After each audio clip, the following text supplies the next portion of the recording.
Checking in 1 2 1 2 1 2. Easily Offended Podcast. We are now in the building checking in one time. This is episode 95? 95. Yes, 5 more to 100, nigga. Yes, sir. 5 more to 100. Shout out to everybody that checked out the Mary Thatcher interview that we did, episode 94.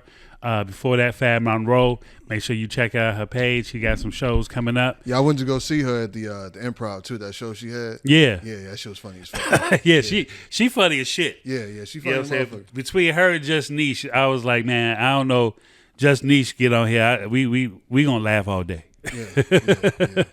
We gonna laugh all day. But today is the day, and this is something that I'm proud to say and see. Me and this brother go back from high school. You know what I'm saying? From beating on the table, the classic motherfucking 1 in a million beat. And this nigga going crazy during lunch periods. You know what I'm saying? Periods, plural, nigga. Y'all niggas ain't go to class. Not at all. Not at all. You know what I'm saying? Proud Cavalier in the building. You know what I mean? I watched this man's career go from cutting hair to shutting down radio stations, playing some of the hottest records that he has out. The man's been in the game. He's worked with Young Jock, worked with Shauna, got a new record coming out. I mean, you got to give it up to my motherfucking man. Motherfucking Hot to Death in the building. That Boy Hot. That Boy Hot. That Boy Hot. That's how you know we go back. Right. Go back. That's the what's original up. name. We go back. I brought this man out to Secrets. when the Up and Down record was out. Indeed. This man formed his record and then was like, I'm a freestyle for y'all. But the thing is, with my freestyle, I want y'all to bring up things to me, and I'm a freestyle about it while I rap.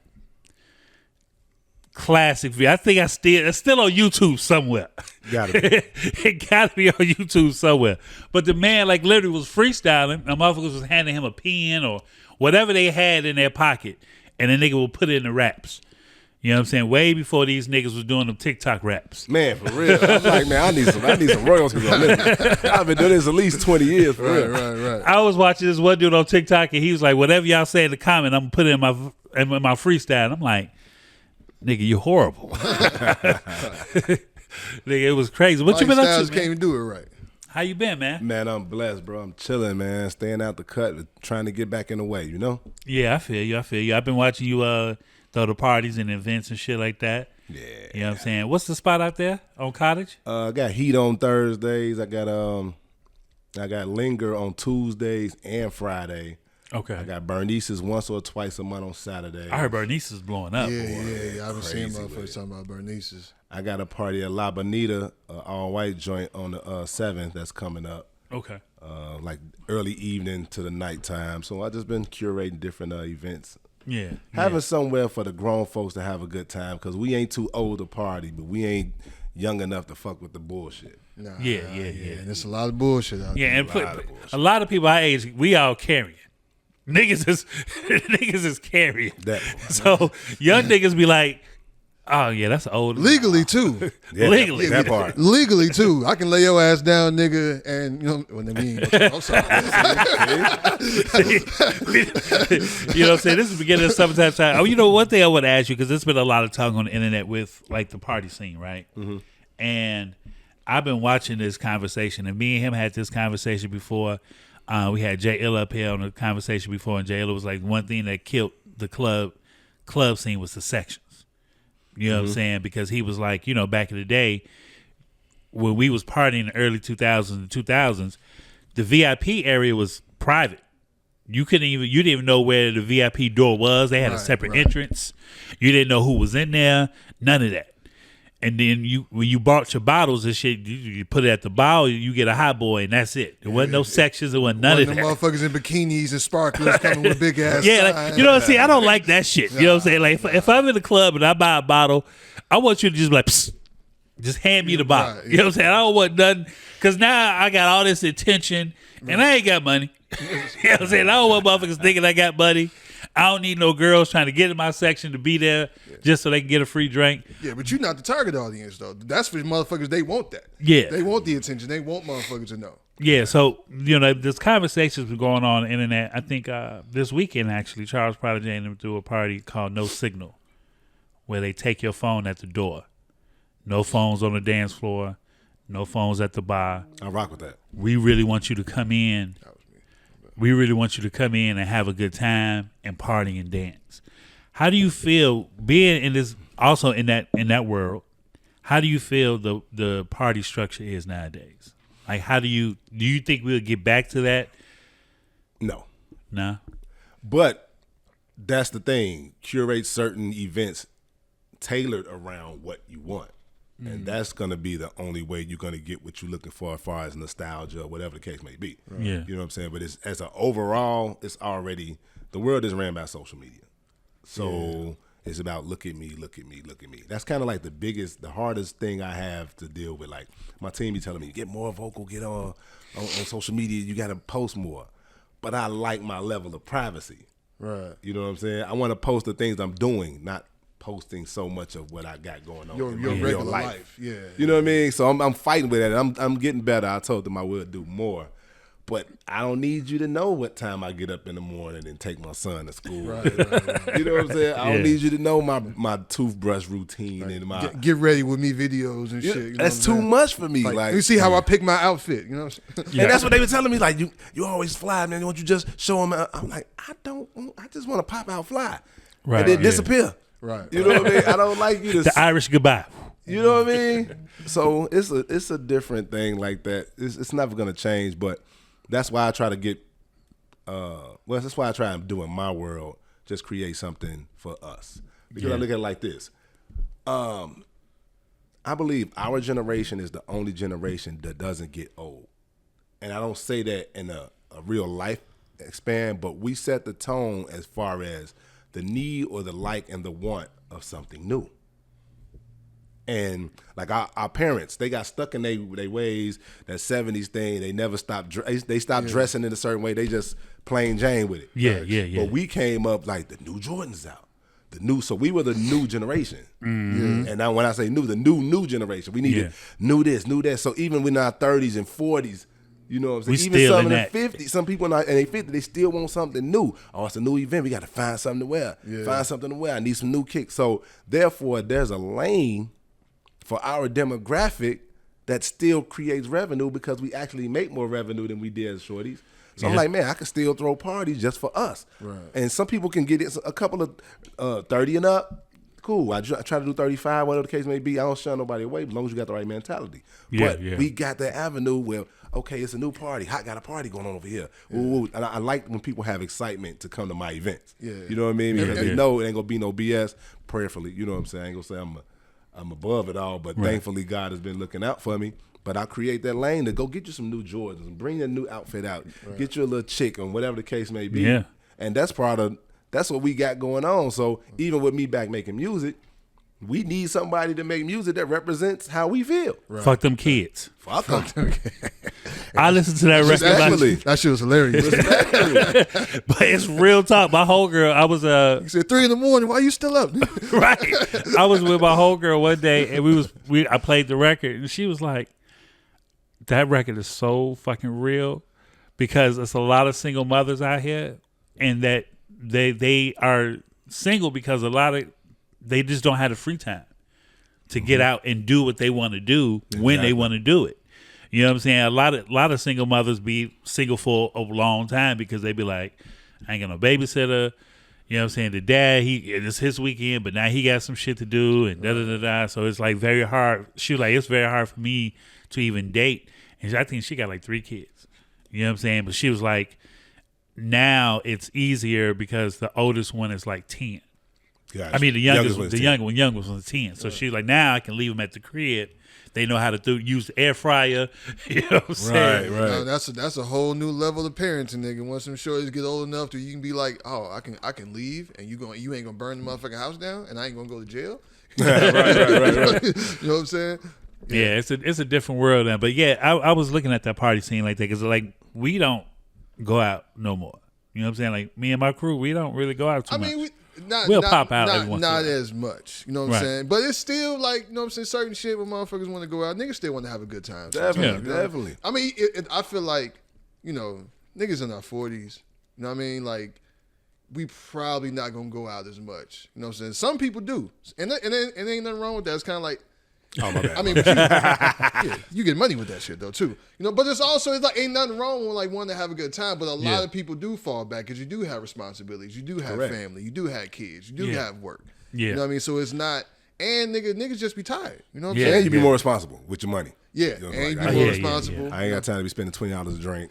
And that'd be the thing. You go places, man. Like a lot of places, man. That like the minimum for a drink be like $25, $27. You know but that's another reason why, shameless plug, I try to throw the party because we have a different price range on our drinks. Okay, Go like at Linger. We got $2. I mean, 2 for Tuesday, 2-shot Tuesday. So when you buy a shot, you get a shot for free.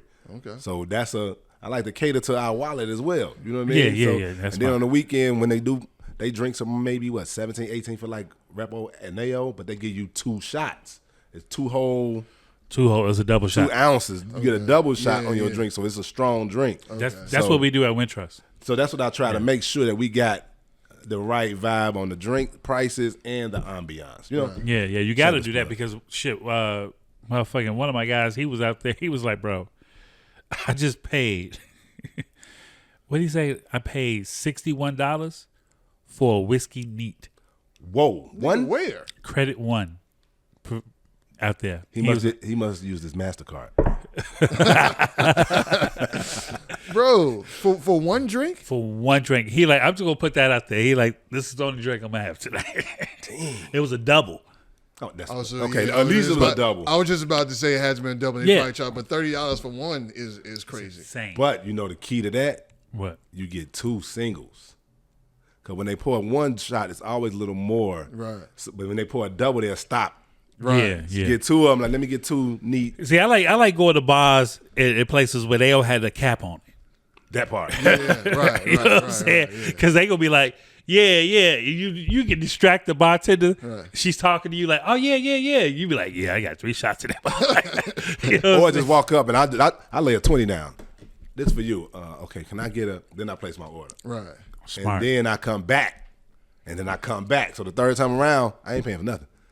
Oh yeah. Oh, I'm giving the game. Yeah. I'm not a gatekeeper. Oh yeah. It's game. I mean, I'm in the service industry. I believe in tipping. No, I definitely like to go places. So I got like my cheers in a few places where you go, you know what I'm saying? We've been taking care of the bartender for years, you know what I'm saying? Definitely. So it's just like, yo, like we go there, we may get like 4 drinks. I may pay for like 1. You know what I'm saying? But you tip them well. Oh yeah, but that's what I'm saying. They know you're gonna take care of them. So one hand washes the other. I go to the Cove and I got a tab. Oh well, the Cove is the Cove is a whole other ball. You know, I got a tab. You ain't never been to the Cove? No, is it? Over right by the point, right on 55th and Lake. Outside, it just says right. You know where the bar Louis used to be on 55th, where the Flamingo building is. 55th. Right at the lakefront. You can't go no once by you the Science and Industry, right across the street. Nah. Well, yeah. Okay, it's on the other side. I thought it was like Truth on the Beach. No. So yeah, it is. So right over there. But 55th Street. When you coming down 55th, you remember where the bar Louis used to be over there? Got you. Around the corner on 55th Street, it's a lounge right there. Been there. It's like a little. I know what you're talking about. That's where you had to have been. It's a little. I've never been there though, but I know what you're talking about. You ain't never been in there? No. So it's a hole in the wall ass bar. He's been going there for years. Drinks cheap as fuck. You know what I'm saying? And it's like you go in there, the same people be in there. You know what I'm saying? Cheers. I get it. Like Corey being there all the time. Corey Gilkey, you know what I'm saying? He was in there all the fucking time. Like you never know, you might go in there and who you might see. But then it's always like kind of the same motherfuckers. Like you go in there, you probably gonna see him. You know what I'm saying? Gotcha. Yeah. I go in there with $20 and I'm leaving out slapped. Yeah, that's what I'm saying. You go in there. It's like one of them bars. It's kind of like frozen in time. Like they ain't raised their prices in forever. You know what I'm saying? It ain't fixed nothing that motherfucker. Oh, it ain't fixed nothing. I mean, the bathroom in that bitch was on. I told dude, like, man, if I ever win the lottery, G, I'm gonna just give you like a few thousand to fix this bathroom. Yeah, G, that shit crazy. Like, it's almost up for me. I'll go piss outside, Joe. Because it's so small in there. You know what I'm saying? But yeah, the bartender hit me. But it's home. I get it. It's home. Yeah. But you fucking know, because our niggas been going there since we were shorties for the most part. You know what I'm saying? Obviously of age. You know right. Right. But yeah, my niggas been going there since like late 90s, early 2000s type shit. Go ahead. Yeah, I got you. Yeah.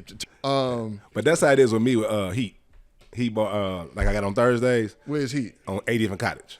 Oh, yeah. It used to be Lils. It used to be Lils. Yeah. That's what it's called now. It's called Heat, yeah. Okay. I would like to think it was named after me, but that would be a little too.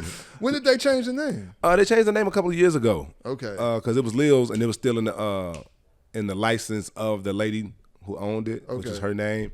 So they got it and they took over everything. First they grandfathered it in, a bunch of little logistics, but right. It's now Heat. So, but that was my spot when it was just Lils. No, I remember Lils. I definitely used to be at Lils. And they still had the old red chairs and the bar in the middle. Yeah. And that was like my little spot. So I went there so much. He gave me an opportunity to take Thursdays. I was already doing my thing somewhere else, and I was unhappy there.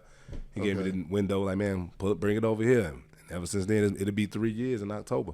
That's what's up. So, yeah, no, Thursdays. I ain't been to Lils in a minute because it's a lot of stuff over there. On 75th, obviously the president and all that stuff still over there. I think Laristo's still open.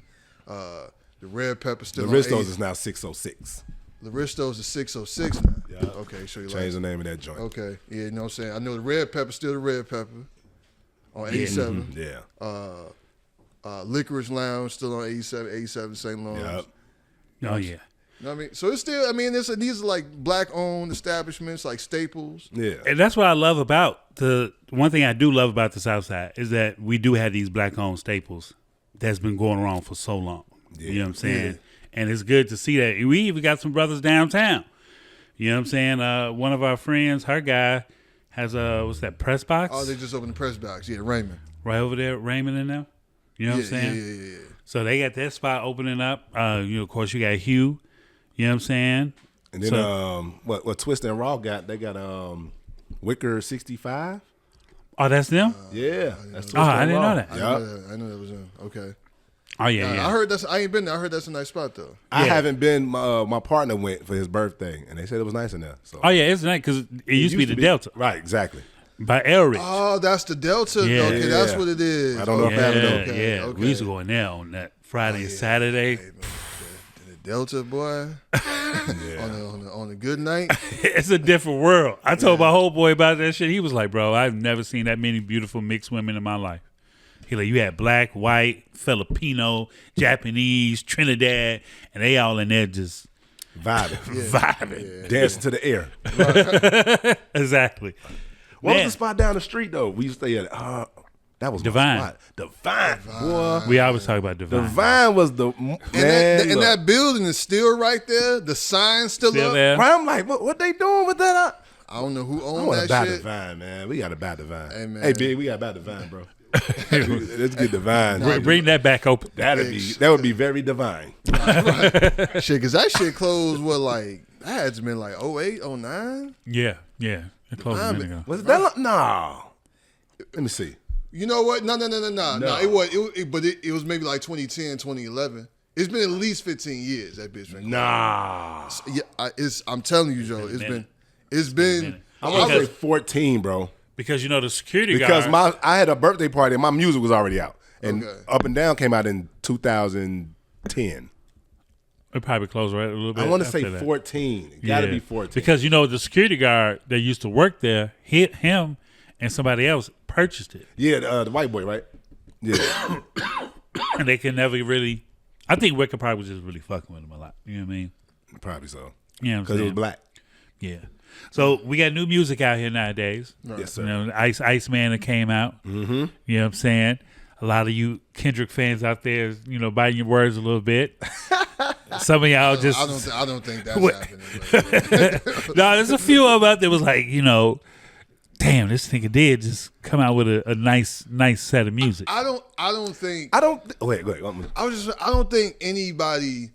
You know what I'm saying? Like, I'm not like I fuck with Kendrick, you know what I'm saying? But I'm not a Drake hater either. But I don't think anybody that's not like ridiculously biased can recognize that Drake is super fucking talented.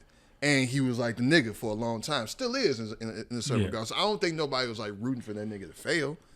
I mean, shit. How not? He had the whole. Everybody was like, "Oh, nigga, it's over. Your career's a wrap. Right.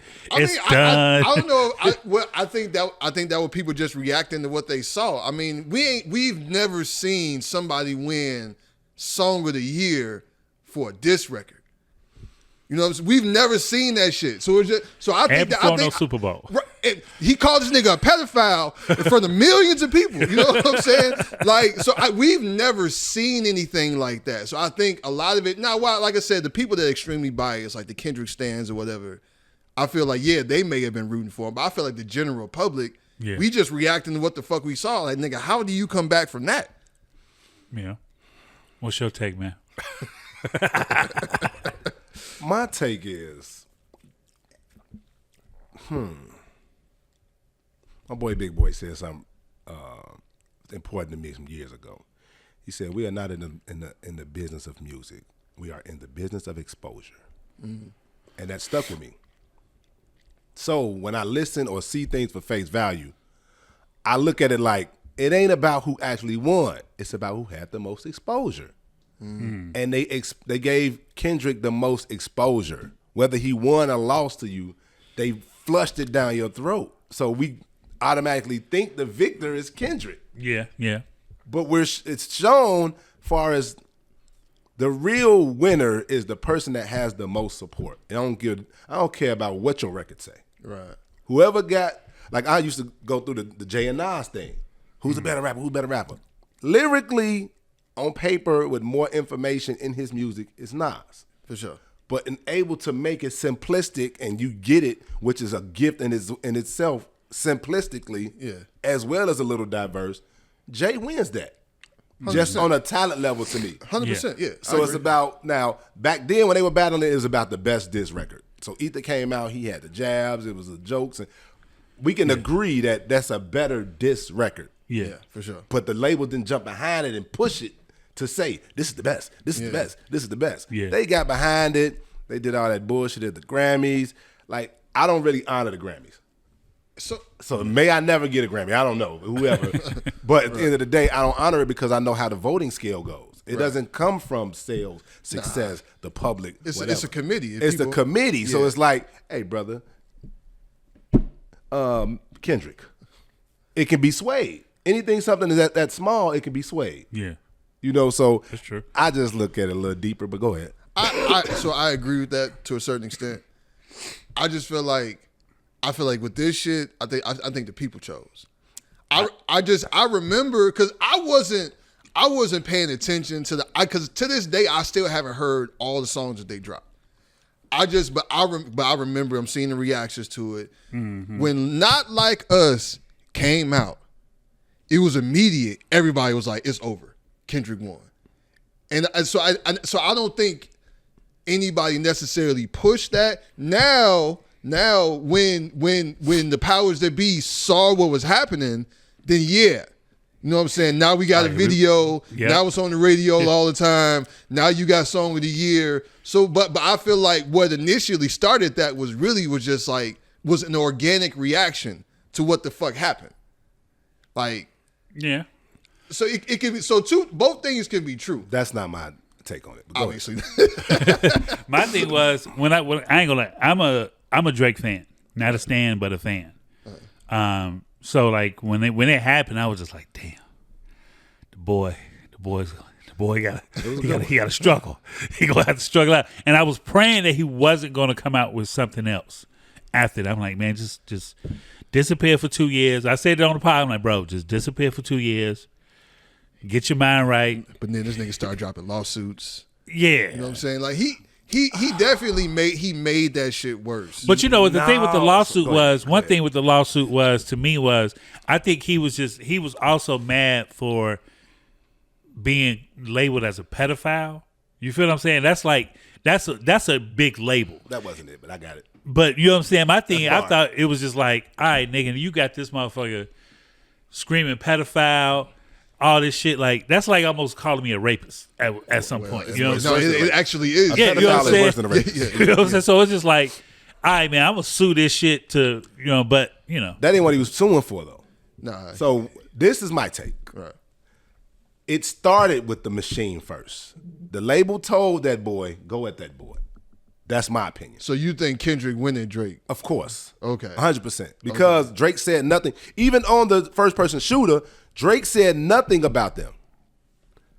J. Cole is the one that said his name. If you go back and listen to it, Yeah. J. Cole said is Big Three, is it me, so and so? Right. He never said nothing. First to shoot 'em all, whatever the case may be. Anything that even put Kendrick in the song came from J. Cole. That's facts. Okay, now once it started, now I believe the label got behind Kendrick to go at them boys or go at Drake specifically because they're on the same level, and they're trying to diminish Drake's brand to not give him the bread he deserves. That's all it's about. It's about money. Drake had a $400 million deal. He recouped that $400 million in 6 months, but he still had contractual album agreement still there, so he still owed 3 more records. That's why he dropped them 3. Like But that being said, but the re-up was only supposed to be for $200 million. How do I re-up, or how do I finish my obligation of $400 million in 6 months, and my next contract be $200 million? Oh yeah, the math don't So what happened was once they went to court, they found out a whole billion streams were bots that were paid for by the company. That's what he's suing for. Y'all paying for other views to push this, defame my name, put me in a bad position so I can sign for this minimum instead of get what I'm worth. And that's what that point was in the video when he was walking in the factory and they had all those phones lined up. It had nothing to do with like streaming. He even phones. said it on the album. He said, I'm suing the man, not the rapper. I'm suing my company because if I'm a person that pay attention to everything, right? When you pull up any artist on YouTube, Lil Baby, it's gonna be music from Lil Baby and music that's like Lil Baby or like other artists or the other artists he features, and then it'll go back to a Lil Baby song. Right. Then that go back to a Lil Baby song. I literally sat in my crib, I'm cutting hair, I'm watching it. I put on a Drake song. I didn't get another Drake song for 43 videos. So you can't tell me that's not on purpose. So that's algorithm tampering. So that's true. So with that being said, I put on a Drake record and got 10 Kendrick records within that 40. So okay, so yes, I agree with you, right? Okay. There's the algorithm is controlled. Like we get, and I mean that's on multiple levels in terms of like music, social media, all that. Like I'm not disagreeing with you on that. Gotcha. The place where I differ is I feel like I don't know if they necessarily sent Kendrick after him as opposed to like they saw what was happening and they just seized the opportunity. You know what I'm saying? Like we see a lot of stuff behind the scenes that we know about though. We be like, okay, all right, but I got you. So it's like, okay. I'm not saying that didn't happen either, but because I wasn't in that room. So right. So, you know what I'm saying? So I mean, this is all speculation at the end of the day, right? Allegedly, right. These are the proper words. So it's like, because on that first person shooter shit, right? Talking about the big 3. So when Kendrick came back on, I don't remember the name of the record, but it was a Future joint. It was a Future joint. You know what I'm saying? Really like that. Like that, right. He just said, fuck, no, it ain't no big 3, it's just Big Me. So he didn't necessarily go directly at Drake either. He technically went at Drake and J. Cole. Okay. You know what I'm saying? But I feel like J. Cole bowed out because it really, I think, fuck this shit about. But I think everybody knew that this was really, it was all between, it was going to be between, because realistically, those are two at the top. J. Cole is here, lyrically he's there, he's probably one of the best, but in terms of the biggest artists in the game right now, you know what I'm saying, it was Kendrick and it was Drake. Yeah. And it was like they was bound to meet, right? So J. Cole gracefully bowed out. Yep. You know what I'm saying? I'll let y'all go ahead and do what y'all do. And if correct me if I'm wrong, Drake said something, he responded first, right? Before Kendrick said. No, J. Cole responded first. No. I'm talking between Kendrick and Drake. Excuse me. I'm sorry. Between Kendrick and Drake, Drake said something first, directed at Kendrick. Yeah. Right. He dropped the first song. Yeah. He fired the first shot. Yeah. Okay. Right. And then you had the back and forth, right? So what was it? Meet the Grams. I don't remember all of them. It was so quick. It was in it, right? It was like, how you keep up with this shit? But you know what really killed him was when Drake came out with the record, this record, like at 6 in the afternoon. Kendrick had Not Like Us out of nowhere. Out of nowhere. That's what made nobody pay attention to what he was really saying. That was crazy. And Family Matters, I think. Family Matters. Right. And so yep. It was like, that's what I'm saying. I really think now what you're saying could be 100% true. I just feel like what happened was they seized the opportunity. You know what I'm saying? They saw that shit. And then, but they still jump behind it because it's no, it's still the same company. If y'all two signed to the same company, right? And you worth more than everybody, and you can, and low key, him being on that label gives way more worth than the rest of the roster on the label. Fact. Yeah. So if you my bread, my super bread getter, and I'm trying to keep you on a leash, I got to do things to keep you on a leash. Gotta humble you. You know what I'm saying? I got humble. And now it's like you can't humble him because that's the worst thing. They say everybody keeps saying the worst thing that can happen is him going independent. Because once he go independent, it's a wrap. It's a wrap for a lot of different people.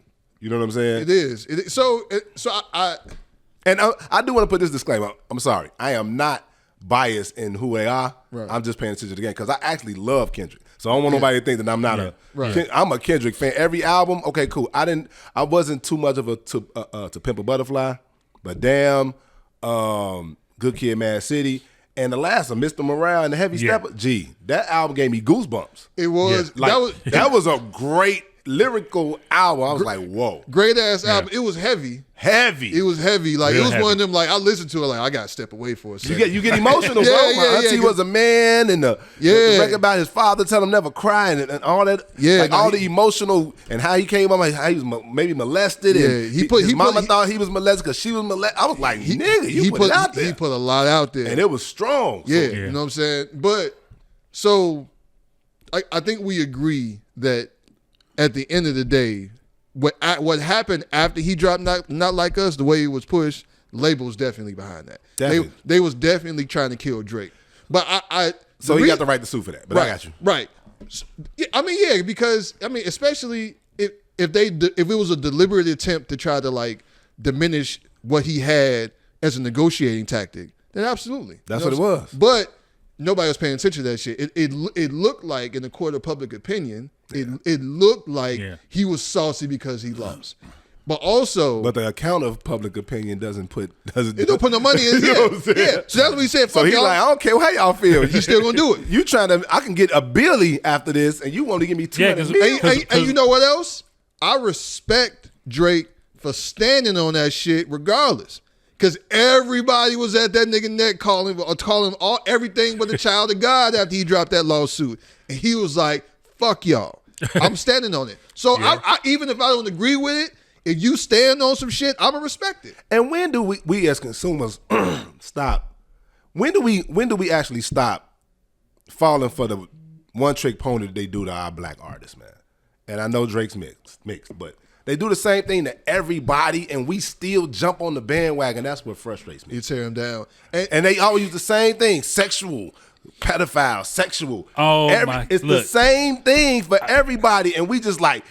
Cause we broke and then we damn near sometime harboring jealous fucking views. It's like, yeah, he did it. Yeah. I fuck with this one girl. She has a podcast. I don't want to shout it out because I don't want this to come back negative, right?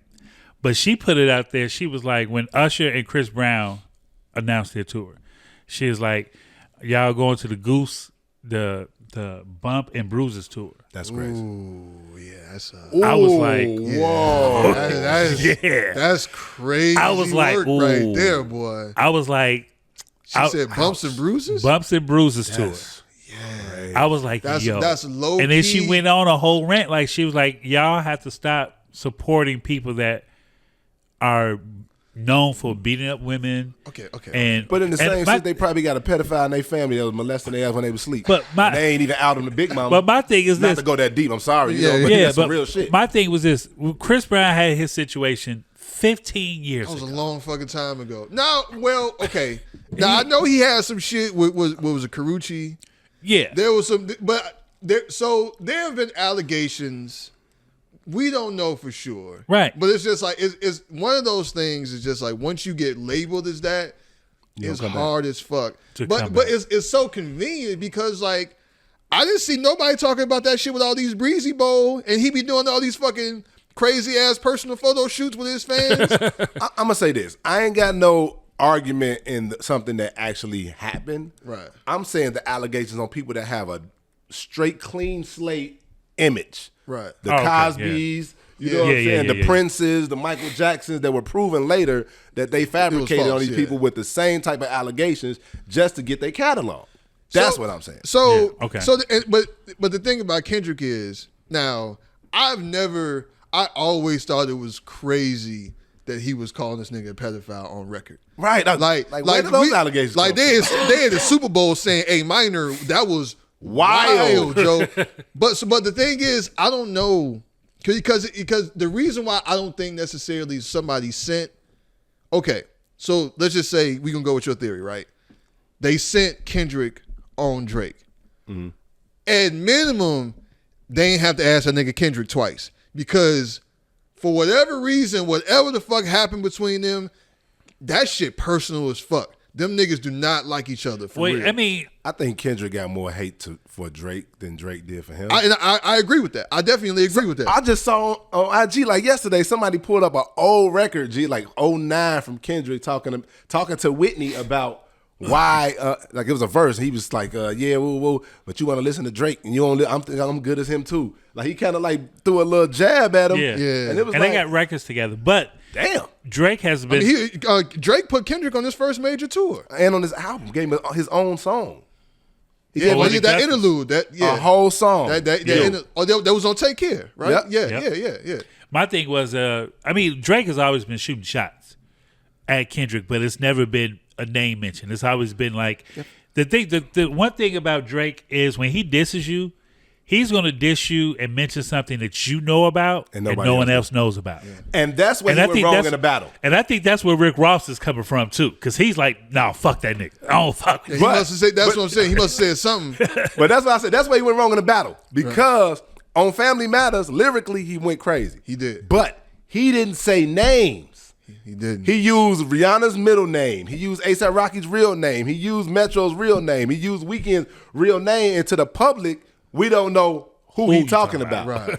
Like a motherfucker 50 years old just know Drake and Kendrick. Right. If you don't say A$AP Rocky, they don't know who you're talking about. Right. So he did the in other words thing. Nah, nigga, if you dissing, go crazy. Just like when Ether dropped, the first shit you heard was fuck Jay-Z. Just like Pop. Right. First off, fuck your bitch in the clique. You claim West Side and we rap. You claim to be a player, but we fucked your wife. We bust on Bad Boy, nigga, fuck for life. Like, whoa. Biggie Mafia, Junior Mafia, some mark ass bitches. Like the first 30 seconds, you like Jesus. That nigga said, is this a Tyler Perry movie? Fuck Bad Boy as a label, a company, and a staff, a crew, all that. Like, in every way you could say fuck y'all. You know what I'm saying? So he could have been, he should have been more direct. Yes. And maybe things would have changed, right? Yeah. Because to your point, Kendrick said, "Hey Drake, I heard you like him young." Right. So that's what he won. No innuendo, ain't no is he talking about? Yeah. No, nigga, say the name. You know what I'm saying? You got people now. I had one girl, she was like, "Yeah, Drake is a pedophile." I'm like, "Is there any proof of that?" And you know what's fucked up? The kids was saying it. It was. Yeah. And you don't. My clients here, they like, "We don't mess with Drake. He a pedophile." I was like, "You don't know this for sure. You don't know." But that's some strong shit to put on somebody. That's what I'm saying. No, it is. When she said that, I instantly Googled it and screenshot it and sent it to her. There's no concrete evidence. No concrete evidence. Just an allegation of the one thing is, we knew it was fake when remember the white girl that got real popular. She was doing a podcast. Billy something. You talking about that hot tour? Yeah, not that hot tour girl. The girl was doing the podcast in the bed with him. Yeah. Yeah, I know you're talking about. And they took a picture of that. But she grown kid. She married. Exactly. She just looked real young. Yeah. But when it first happened, somebody took a picture of it and put Drake and showed him like in bed with a young girl, like trying to capitalize. You know what I'm saying? Like, you know how shit is on the internet. Social media is so crazy. People will just post shit just to get the likes, just to get the shares, and don't really have the real information behind it. And that's when it go back to what I said earlier. When I told my team, they be like, "Yeah, you got to get more." I be like, because you give me some allegations on some pedophile shit, nigga. We got to fight. Oh yeah, we got a box. We got to shoot it out of something. Something gotta happen, Joe. That's one thing I'm strong on. I don't play that shit when it comes to shorties, man. Like, like I'm so protective of kids. When it come to, I got a bunch of adopted nephews. I keep them, you know what I'm saying, on the weekends or when we got like they ain't got no school or nothing. I take them, I get them their own room. Me and my lady stay in the room. They go to the pool. We go around Rosemont. Certain things like that. All the little girls or they brothers, I mean they sisters, be like, I want to go. No. I don't. No girl's gonna be involved in this. Right. I'm showing them how to be men. Right. Yeah. How they should protect women the same way I'm showing how I'm protecting them and making sure that women are in a certain place of protection type thing. Right. Yeah. So I stand strong on that type of shit. So when somebody come at you like that, and he probably had the same views because the way he feel about his mama. You know what I'm saying? Thanks, yeah. So you put that out there, G, you can't come back from that, bro. Yeah. It's tough. I mean, at the end of the day, I mean, the Nas and Jay-Z beef didn't get quite as deep. You know what I'm saying? I mean, Jay-Z did definitely got some below the belt shots. Yeah. That when because that's how Baby you know. C joint. I mean, that's super ugly, but that's how you know he lost. Great. Yeah. That's how you know he lost because he was mad as fuck. He got real personal. You know what I'm saying? But anyway, he did that show on the Takeover. He wasn't as strong, but he was like, you know, I did what, you know who, you know what I'm saying? All that other shit. But we eventually got a Black Republicans. Yeah. So can you imagine if somehow now I don't know. I don't think it ever happened. But go ahead. I mean, I don't think it will either because like I feel like too many lines was crossed. Too many, boy. But he got his clothes from the man. All right. But if it was to ever happen, that would be fucking-sane. Like, you know what I'm saying? Like if some shit happened and then let them know they decide to do like a tour together or some shit like that, probably never fucking happen. They not even the same type of artist though. Yeah. The only songs they can make that mix with their brand is girls. Every time they got a song, it's about a girl. Right. But they do have they got at least 3 or 4 songs together. Yeah, it's all about girls. All about girls. Poetic Justice, I Love Bad Bitches, Fucking Problems. Yeah. It got to be something about girls. Because Kendrick is in a different mind state than Drake. Absolutely. They don't even think on the same pattern. Yeah, Drake is a sniper. He's a sniper, and he's not scared to show his emotional side for his women. Right. Kendrick is philosophical, but still. He a gangster rapper at the end of the day, though. If you really think about it, Joe, Kendrick is, and I feel like that last album that GNX really showed you. If you really think about it, Good Kid, Mad City is a West Coast gangster rap album. Nah, bro, no. You don't think so? No, it's about what's the whole album? The whole album is about some gangbanging shit. But it's about him being a regular kid coming up in that shit. So he's not taking on the title or the plateau of the gangster. I think he was very much involved in that shit. No. He telling the story, how he got his mama van. He went to go get some pussy. He pulled up. It was a gang of niggas in front of the crib. He like, oh shit. Yeah. He got his ass whooped for that pussy. Finally got the pussy. Got burnt by the pussy. Like, he was going through a regular kid growing up in a mad-ass city. He wasn't gangster. The album was about gangster culture, but he's not the person that the culture was about. I'm analytical. I'm listening to everything. Nah, I mean, he had a Nipsey Hustle. Right. Okay, no. I'm not gonna say he's Nipsey. Absolutely not, because he don't. I believe Kendrick is just showing what a real man is. Yeah. Like I don't have to title myself as this and I can still hold my own and be respected as a man. Facts. That's my opinion on Kendrick Lamar. Yeah. And it's like, nigga, I snipe your ass. Like I look at certain niggas as they have the gangster bravado, but they don't have to be a gangster. Like Kendrick, T.I., and DaBaby. Those are 3 people that they don't affiliate with nothing, but they stand so strong on their core male views, you still look at them like, don't play with them. Oh, yeah. I mean, but affiliate, because Kendrick, ain't he Pyru? No, his squad, his investors are Pyru. But he don't. He never claimed anything. Now, he's protected. So sometimes you are who you are by protection, right? Yeah, but he didn't grow up as that. Well, I mean that's neither here nor there, right? You know what I'm saying? But This sound like barber talk shop. I know, right? Barber Yeah. talk. This is real nigga shit. I'm into this shit. Yeah, we do organic conversation. Yeah, but at the end of the day, man, like as a Kendrick fan, I don't wish no ill will on Drake. You know what I'm saying? Like I'm glad to see the nigga back. You know what I'm saying? I'm glad to see the club is definitely happy. My band's DJ last night, he played that Girls in Atlanta, niggas like, yeah. Drake has his place. You know what I'm saying? Like, the game need Drake just like the game needed Kendrick. You know what I'm saying? Like so it's like we don't necessarily need to focus on them, but I feel like that beef was inevitable, bro. I feel like that shit was going. I feel like it had been bubbling up for years and was going to happen. It happened. It's over. Hopefully, I know. I was just about to say. I know Drake still. Kendrick's coming back. Oh yeah, he did. Look, I knew he was coming back when they first posted the ice cubes in the middle of Toronto, and they saw Kendrick coming out with a fireman jacket coming out of somewhere. Yeah. I was like, shit. So this is okay. Here we go. So this is like so. Then you get to a point like, how much longer are we finna do this, Joe? You know what I'm saying? Now is this a blood feud now, nigga? Hey, brother. How long has the Ninja Turtle been fighting the Shredder?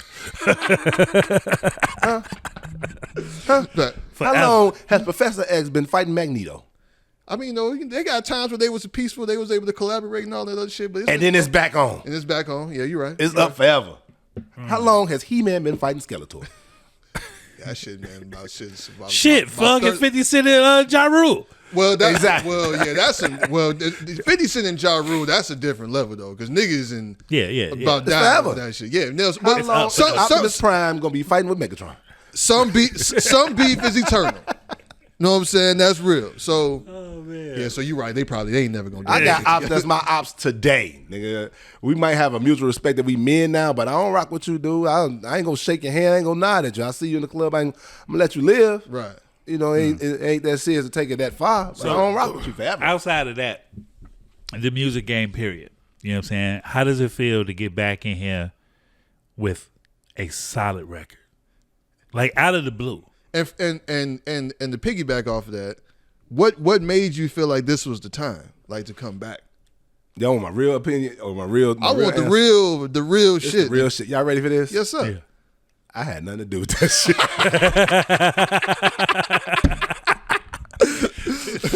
What it is, man, I just got fire in me, bro. So I'm always recording. I'm always creating. I'm a creator, man. Like, I love to create. Yeah. And rap is something God gave me. So why would I stop doing it?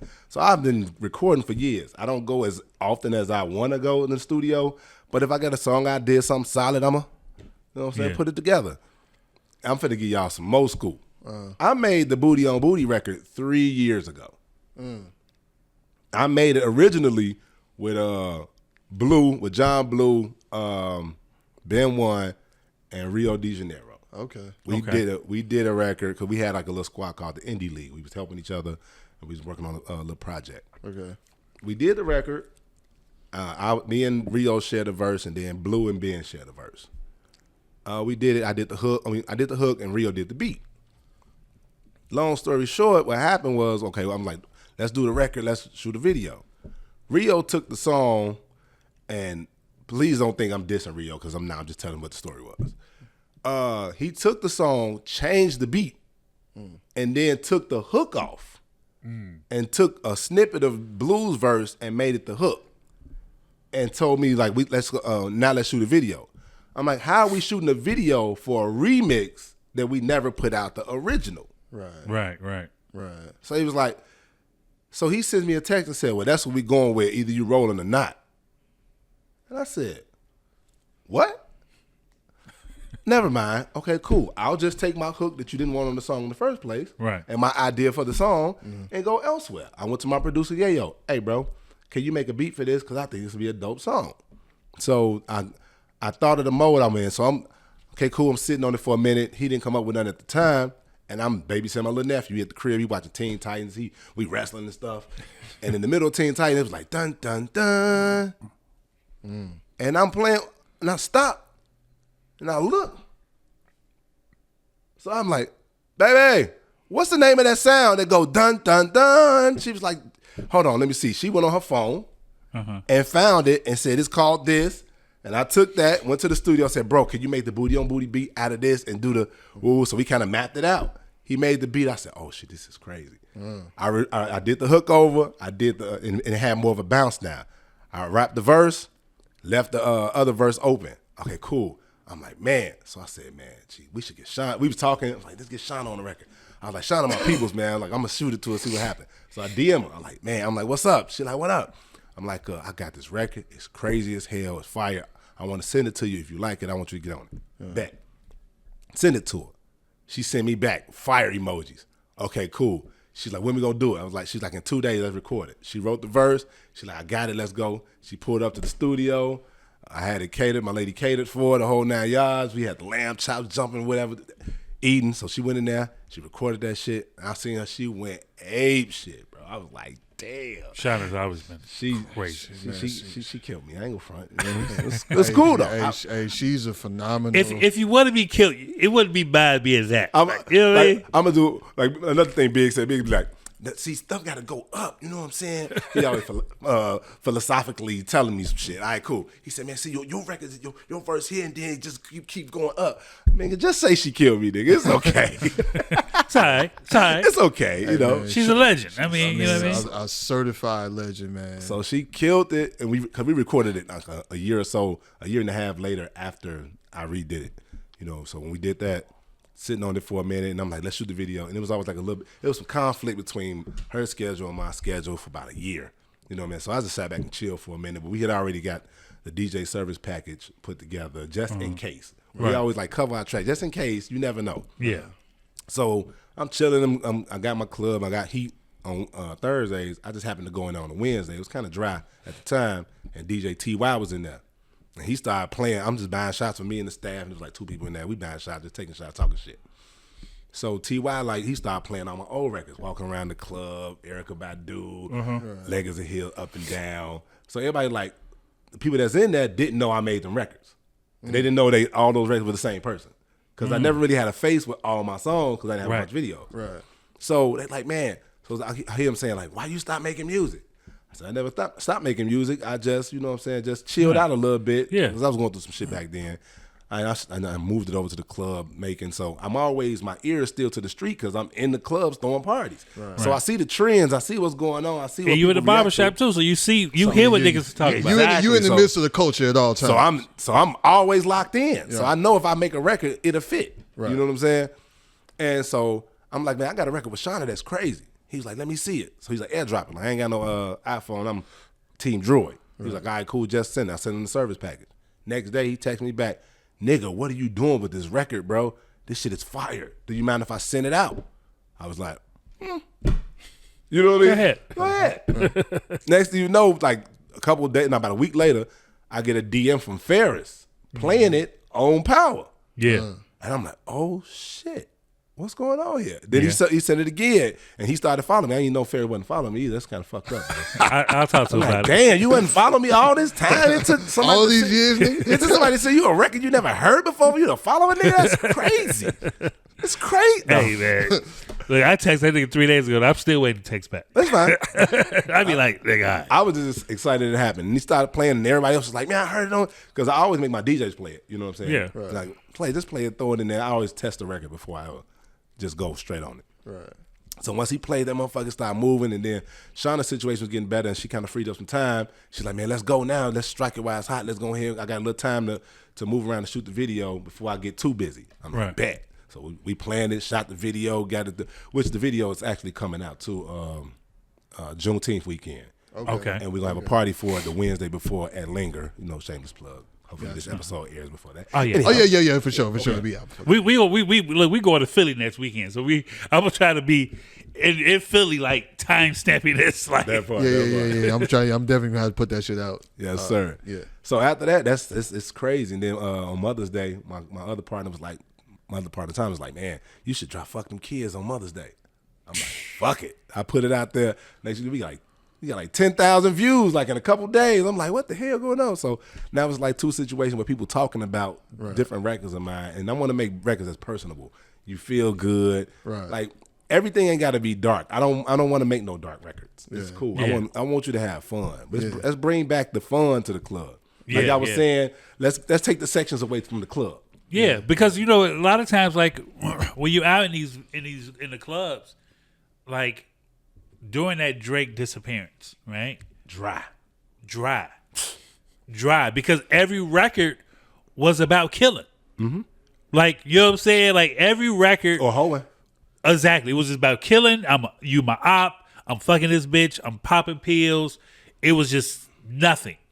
And you're right. We need that music to come back into the vibe of it's a new record, it's a feel-good record, and it's a real shit. It's a lot of single mothers out here in the club. They got a babysitter just so they can be here tonight. And the beat's still rocking so they can shake their ass to it. Exactly. I'm very strategic how I pick these beats. I got so much, man, this is going to be the beginning of something great, man, because I got some other records that's going to be so crazy. I'm finna move the sections out the club, man. We definitely go get the sections out the club.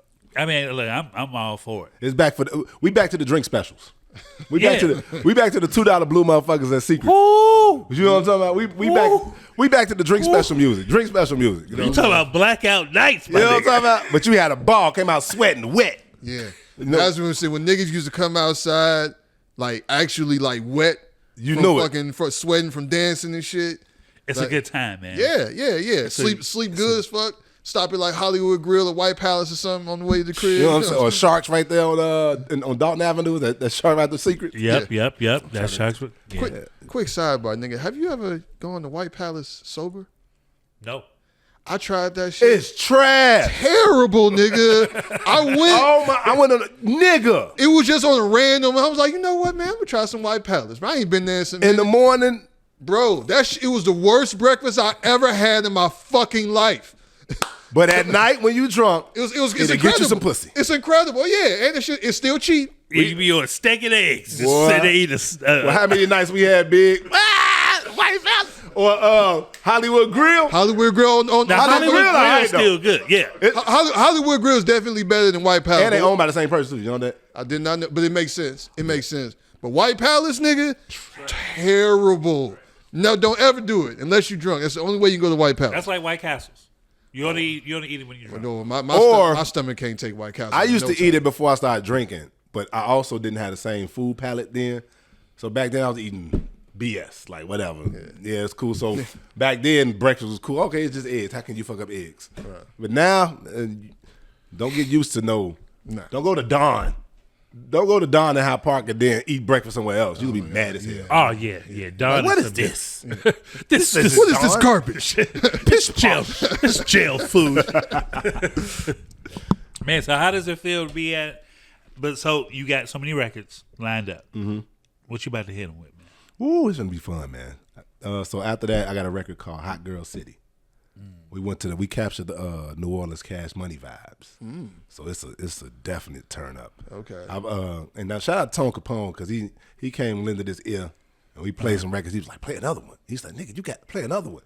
So he's helping, he's involved with helping us too. You know what I'm saying? He got some ideas for the video. We're gonna shoot that Black Yacht Scene weekend as well. So when we dropping one song, we shooting the video. Wait, when is Black Yacht, Ricky? Juneteenth. Yeah. Oh yeah, that's Juneteenth. Yeah, Juneteenth. That shit finna be crazy. Yeah. My homeboy, Juneteenth weekend. My friend, she hit me like, man, you know somebody that got a boat? I'm like, yeah, I know a couple of niggas with boats. She's like, what they doing for Juneteenth? I'm like, booked. I'm sure y'all by now. Yeah, that shit like 2 weeks away. My nigga Mike was like, bro, I've been booked since fucking February. Yeah. Soon as everybody announced, all right, this weekend, that's the weekend we gonna roll. He like, cause you know that shit just. He like that shit's just not. That shit's playing. He like, we gotta talk to the city. We gotta see if the play. You know what I'm saying? Because it could be something else going on. Yeah. From another group in that playpen area. You feel what I'm saying? And he like, that's where it goes down at. Like, you go to the playpen, it's boat after boat. Further advice is, if you're drinking, please don't just jump in the water. I do not want to see no more RIPs this summer. You know what I'm saying? I lost or if the water is choppy, nigga, just don't go out. We didn't go out last year because of that. That's what. And unfortunately, a young lady did end up losing her life. Yeah, you know my homeboy Will lost his life 3 years ago. I'm looking at like shit, my homie boat sank at the dock. Damn. Thomas boat from What a Jerk. Shout out What a Jerk. You know, shout out What a Jerk. Damn.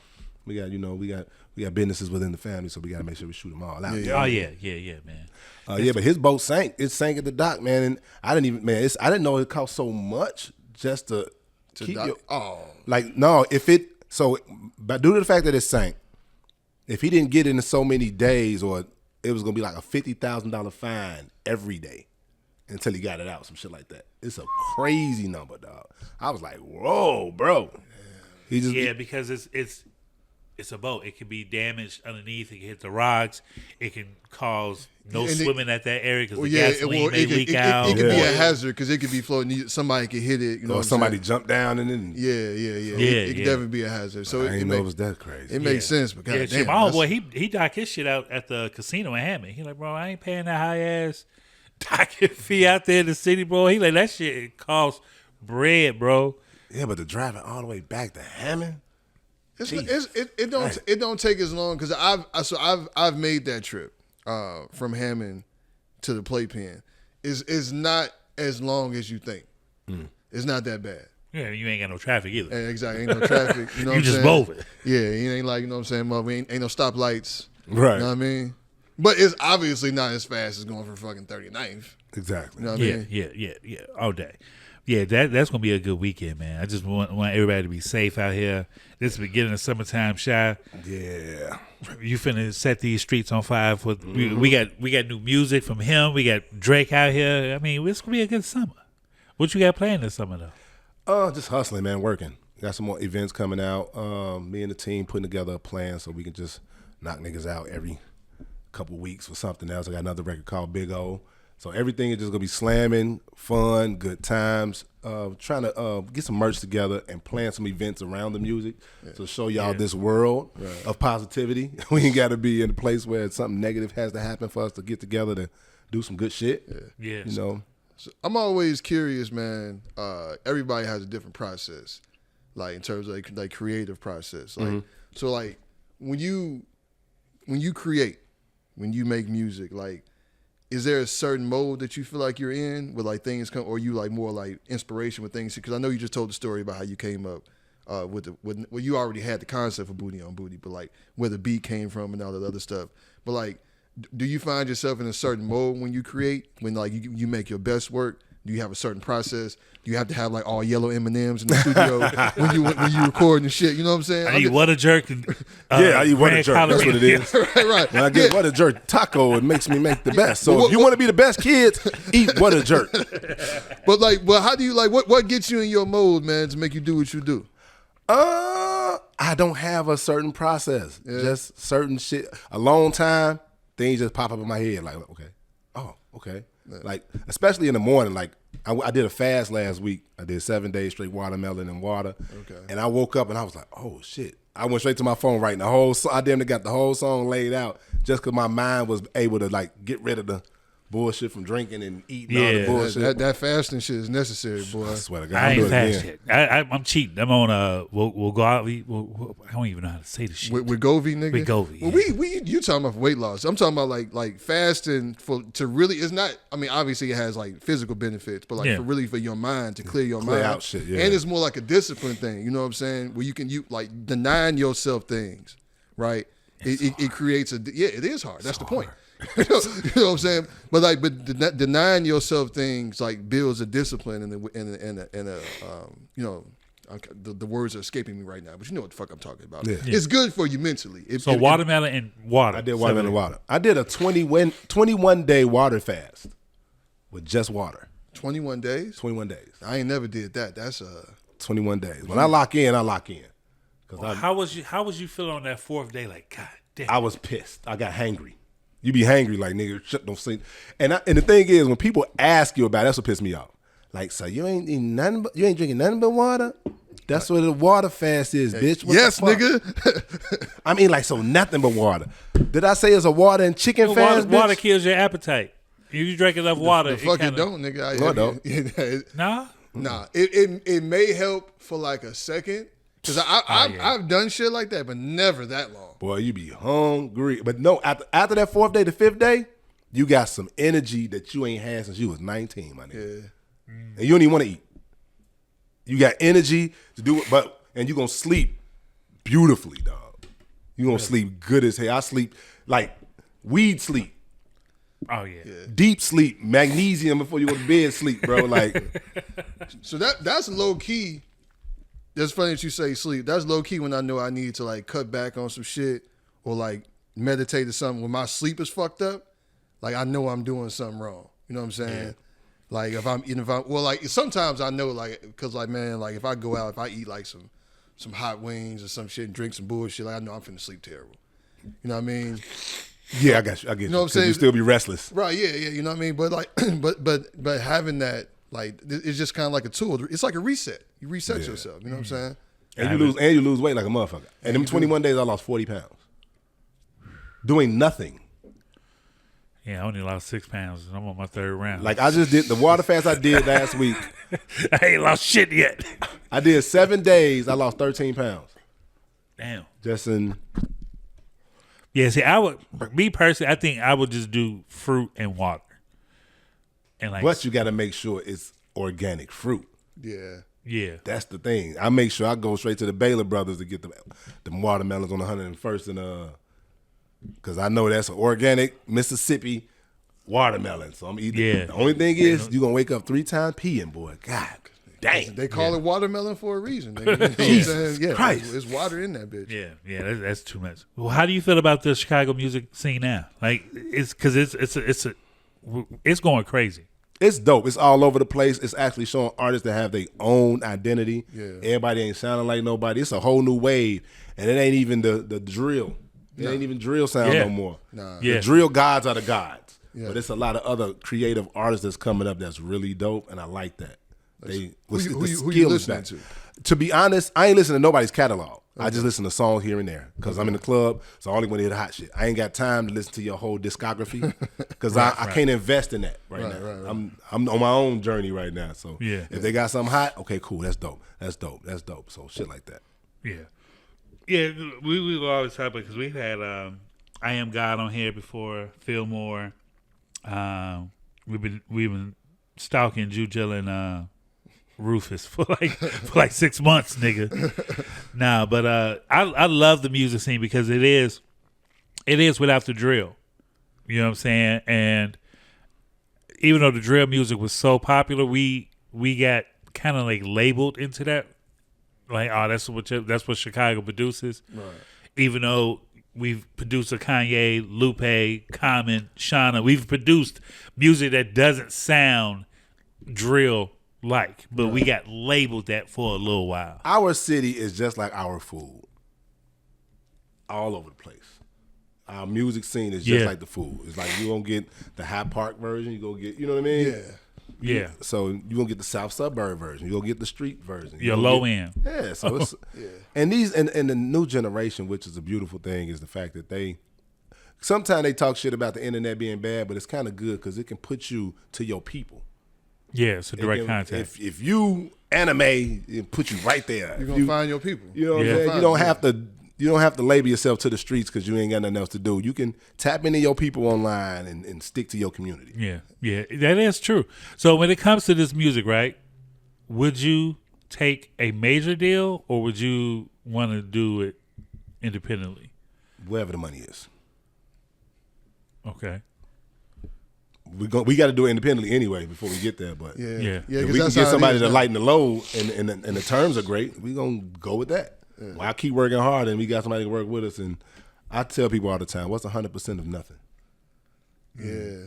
The biggest problem we got in Chicago is everybody want to get paid for shit that ain't even successful yet. That part. Producers want to charge for a beat, but you ain't never had a beat known before. Like, niggas want to charge for a feature and you ain't even, like, what happened to the hunger? Right. Do you love it or not? Yeah. Not saying you got to give everybody something for free, but I understand people got their free time, but what happens to the part where you loving the craft? You just doing it for the love. I love the craft. I love to have a good time. I love the escapism. Right. We already got regular life that's harder than a motherfucker. Harder than a motherfucker. Can you create an avenue that takes you away from that? And if it take me to rock a verse with a new artist to have a different perspective and do something I wouldn't have done before, man, sometimes I need that therapy myself. That's true. That's real. So shit. That's real. Because I always look at it like I'm a big fan of independent artists. Because you know what I'm saying? 'Cause I watched like Currency, Larry June, Primo Rice, those corner boy P, like how they stick with their guns, their merchandise. Even with Griselda, when they first came out, they were just like, "Nah, we here. Yeah. We gonna make the money off this merch, and we finna do these tours, and then we gonna split up in 3 entities. You do your thing, you do your thing. I'm gonna do my thing, and we'll come back later on and conquer." But I always been like, I love the way the independent music scene now in Chicago is, because it's like you said, it's a different music for everything. Yeah. Now I got my music to turn up to, and I got my shit I want to think about. Right. You know what I'm saying? I got my game banging shit. You know what I'm saying? I go to Herbo, and I know I'm gonna get that. Right. You know, you'll get Same type You gonna of get that? You will get that type of energy. and that's crazy because some artists be wanting to do records with me sometimes. Like, sometimes they'll give you a record that doesn't fit your brand. Right. Yeah. I'm in a place where I'm understanding my brand now when it comes to what music I like to or put out there. I can write any kind of song. And motherfuckers were getting their feelings about that shit too. Yeah. I think I pray I didn't rub them the wrong way, but once Hitmaker sent me a record some years back, and it was like some freestyling, aggression rap type shit. Yeah. And I'm in my good feeling music turn up Yeah, hit song mode. That's not what you're on now. So when he gave me the record, I really was blank. Like I went like I was ignoring it. Nigga, I was just like, I got writer's block for this type of shit. I don't do this like that. Right. You know what I mean? Like it's when you going through stages in life, G, it's crazy because you go through certain stages. Yeah, I mean, Like, I think that's the beauty of like being an artist and being in the game for so long. Like your music should change, right? Yeah. Your interests gonna change. You're gonna have different experiences. Shit gonna happen to you in life that's gonna change your opinion.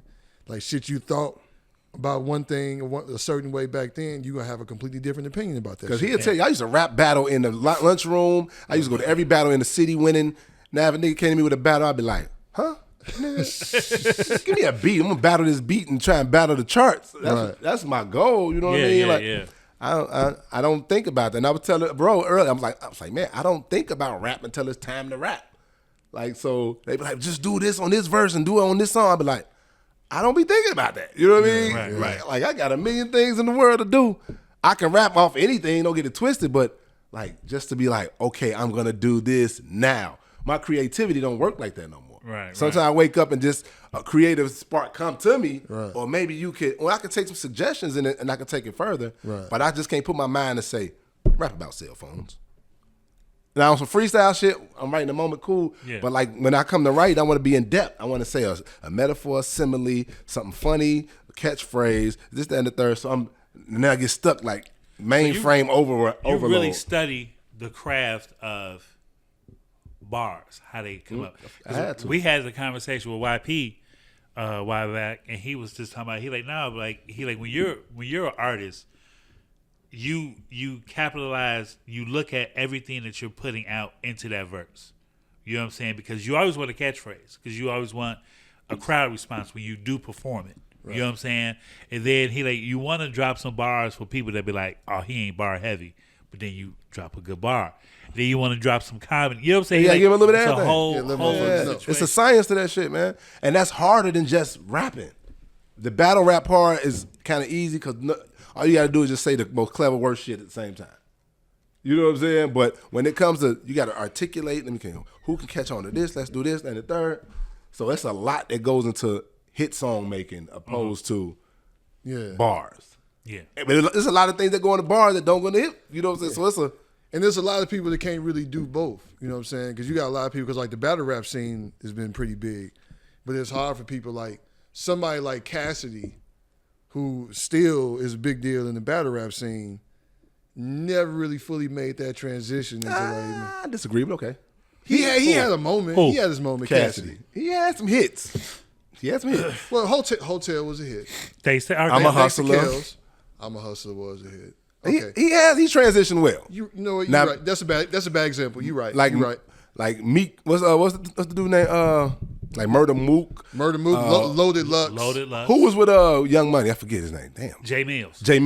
Like he didn't transition well. They can so those are better examples. You're right. Like people like that. They like in the battle rap scene, they'll destroy you. Right. But like to actually make like songs that's gonna move people, be hits, it's an art to that shit. You know what I'm saying? And that's the reason I stopped battling though.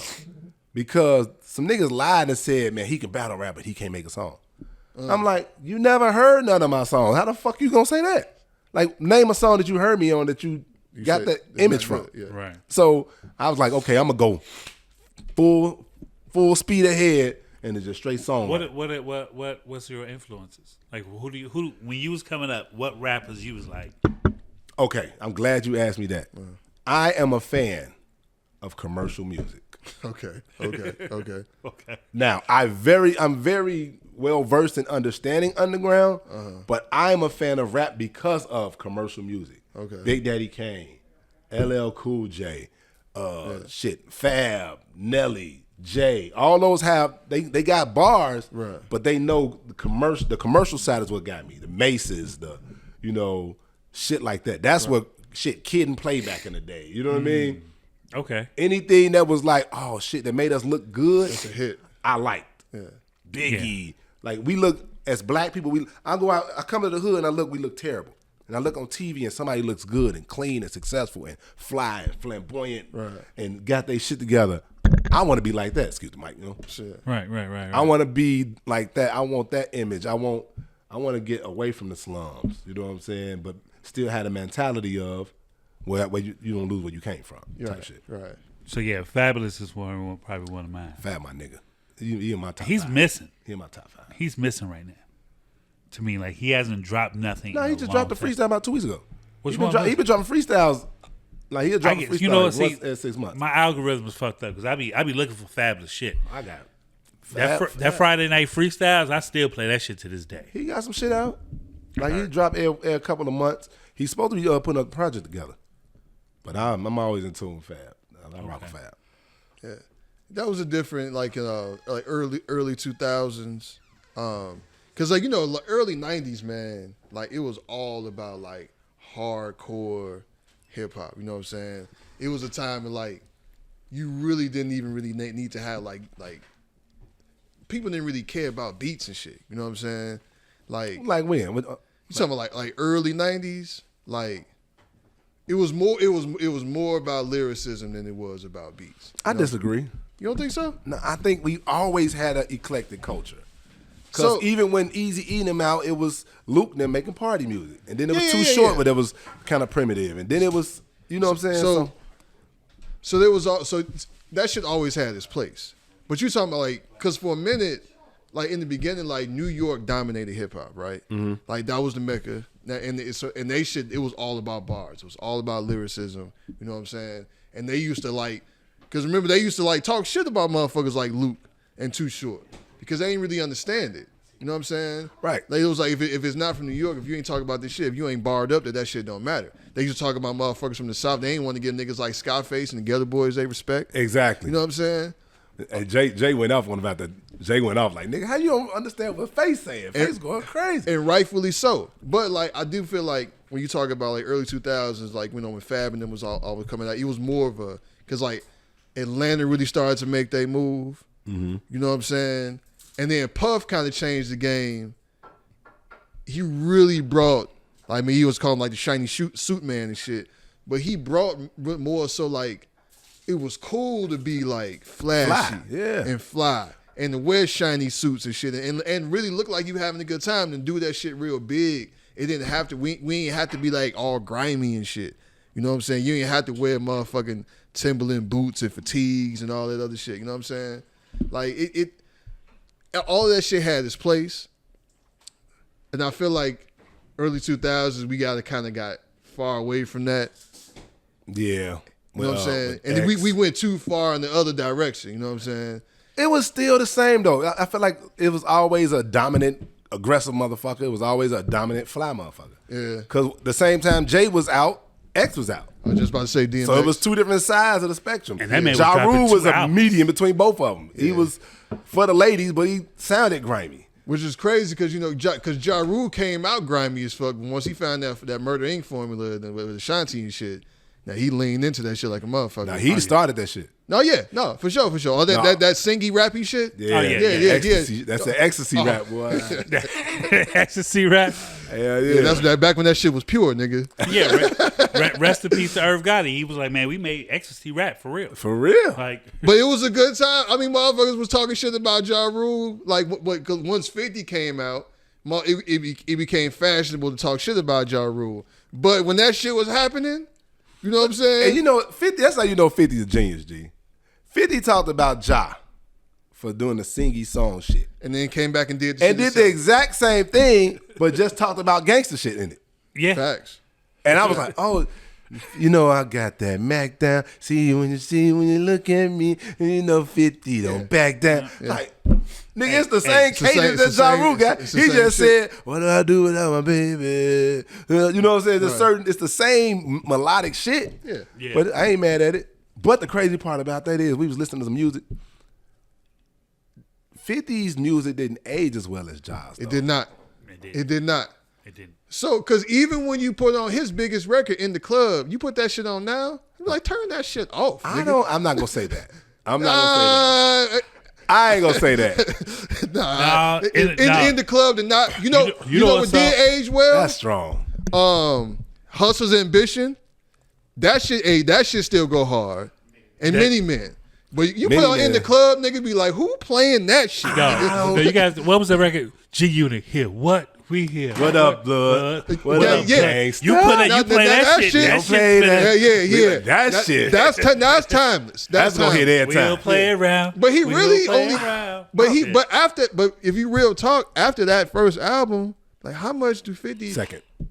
What was it? The second was with Candy Shop. That was the Massacre, right? Yeah. Okay, yeah, it was after still the second one. After the second one, it was pretty much dead. But this nigga doing like TV and shit, and like so that's what niggas was talking about. Like 50 doing the verses. How many hits does 50 really have? If you really he got smashes. You know what I'm saying? And then like G Unit had a couple of songs here and there. Lloyd, but it what was his name? Lloyd Banks. Lloyd Banks. Yeah, but like he really don't. If you really sit back and think about that shit, like. But he gave his bangers to the game. My bad. He did. But it's almost like just to pivot a little bit, which is a different example. I had this conversation with somebody like, so Boys to Men, right? Mm-hmm. It's huge. Mm-hmm. But when you really think about it, did they have a lot of hits, or did they just have hits that lasted a long fucking time? Because like think about like I Make Love to You, like. They played that song forever. But then you think about it, they got like I Make Love to You, On Bended Knee, When Water Runs Dry. End of the Road. End of the Road. That's 4 songs, nigga. You talking about the verses, that's 20. Motown Philly. That's 5. So I just went to their concert too. And they really didn't have that much. They did. They just don't have energy records. They don't. It's all ballads. They the kings of ballads. So okay, I'm gonna ask you a question. And I'm not a fan of ballads, so I'm gonna ask you a question. So when you did see them, when did you see them? With the New Edition shit. Okay. So it was New Edition, Tony Braxton, and Boys to Men. Maybe they didn't do that shit when you saw them. And I don't want to get too far from the subject matter because I just didn't pivot it like a motherfucker. No, you good. But I saw Boys to Men in Ravinia a couple of years ago, and these niggas told so many fucking stories. In between the music. I did not, nigga, if you don't play these motherfucking hits, you know what I'm saying? They had to stretch the motherfucking time. Like, we got an hour and a half. I got 3 songs. Damn. That's my point. That's how you know when niggas don't really have the hits. But the hits that they do have, amazing. Smashes. Massive. Right? But I think Versus is what really, really exposed like who really got the motherfucking music. Facts. You got 20 songs. Facts. You got 20 songs that you can really put out there. Yeah, because go ahead. The worst verses to me was the one they had recently with Rick Ross and French Montana. I was like, I don't even know why. I can't tell you one French Montana song, nigga.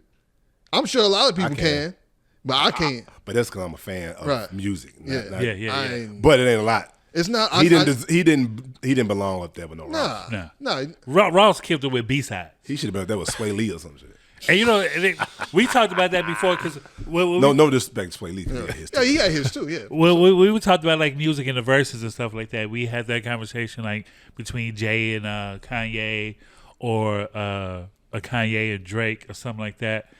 And one thing, something stuck out to me. Somebody said, "Hey, like you're a GOAT when you could do a tour on B-sides, not your hit records."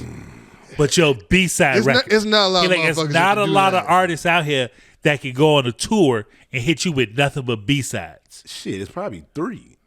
And one of them in jail, nigga. Who in jail? Kales. Oh, yeah. Oh, shit. Yeah. But, okay, y'all ready for some controversial shit? Go ahead. Do it. Niggas do this to me. I be in a barbershop. And I'm only going to say this because of the way the format is. Okay. Don't get us banned, but go ahead. I believe Usher could be R.Kelly in the verses. Bull motherfucking shit. Game over. Explain yourself, nigga. I was ready. Explain yourself. I'm ready, nigga. I'm ready. I'm ready. Right I'm there. ready. No. Nigga, I want to hear. I got the vest on. I want to hear this. I got the vest on. I am really I got the vest interested in on. this, nigga. Come on, please, So, please. I did not say I take Usher's catalog over R. Kelly's. I said in a verses. So meaning in that particular only format. 20 songs. Because Usher probably got 20 strong songs. Usher has his 20 songs are bigger than R. Kelly's 20 songs. But R. Kelly's overall career is shitting on Usher twice. Wait. I feel I'm like sorry. Because R. Kelly got hits for other motherfuckers that he didn't even. That's fine.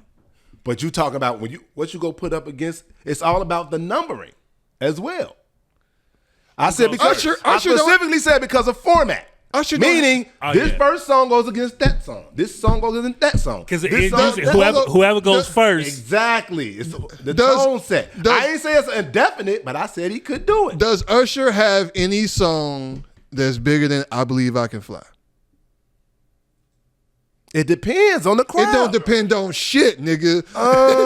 It don't depend on I'm going to tell you this. I would rather hear Confessions than I Believe I Can Fly. That's personal opinion. But we talking about people here. In the jungle, But we're talking about people. We're not talking about charts. We're not talking about numbers. None of that shit. I'm just saying, when you play this song against that song, what are the public gonna do? So, okay. When you put it that way, it doesn't sound as crazy as it did when you first said it. But I made sure I put my motherfucking parameters up. Yeah, you okay. In that, because I'm still from Chicago, nigga. I'm still back in Chicago niggas. But I'm just saying, because for instance, I looked at the Luda Nelly thing, right? Right. I was like, Nelly gonna kill him. Nah. Luda bust his ass. So you know what? Because Nelly got the bigger hits, Luda got a bunch of micro mini hits. Hey man. So R. Kelly might have some bigger hits, but motherfucker Usher got them.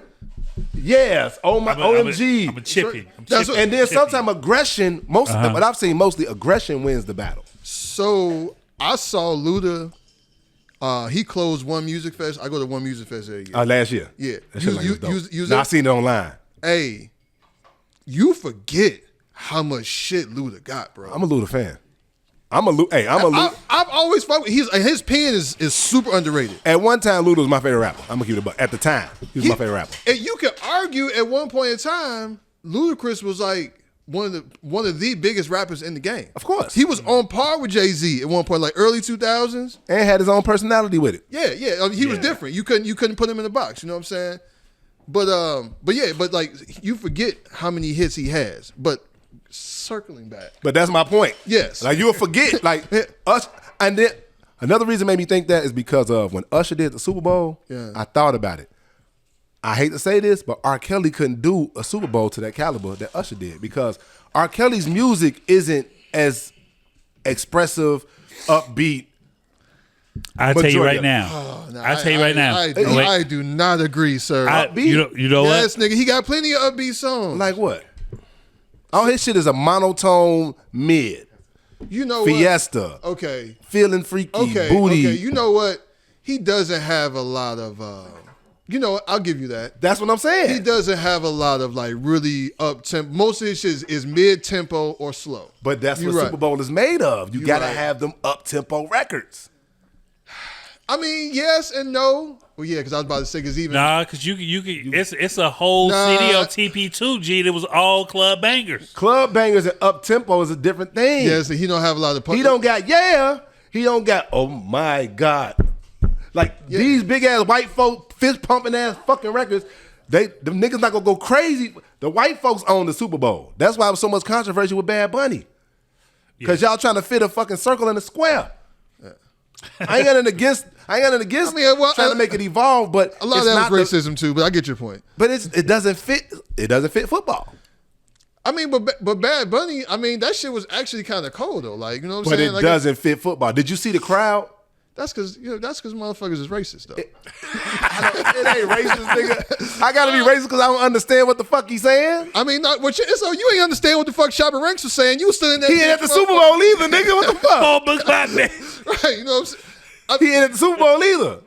That's he's not big enough. But Bad Bunny, one of the biggest artists in the fucking world. That's why he should do the World Cup. I'm just saying. That makes sense. That makes sense. I'm not saying he shouldn't do shit. That makes sense. Do shit that fits your artistry. Motherfucking football is American as apple pie. So how you gonna throw a taco in that bitch? Niggas do love tacos. We love our Latinos. Right. Boy, I think I'm Blaxican. All I drink is tequila and motherfucking eat tacos. Motherfucker can't tell me shit. I just don't know what they saying, but I love them. Nigga blood type is guacamole and shit. On life. No. Salsa.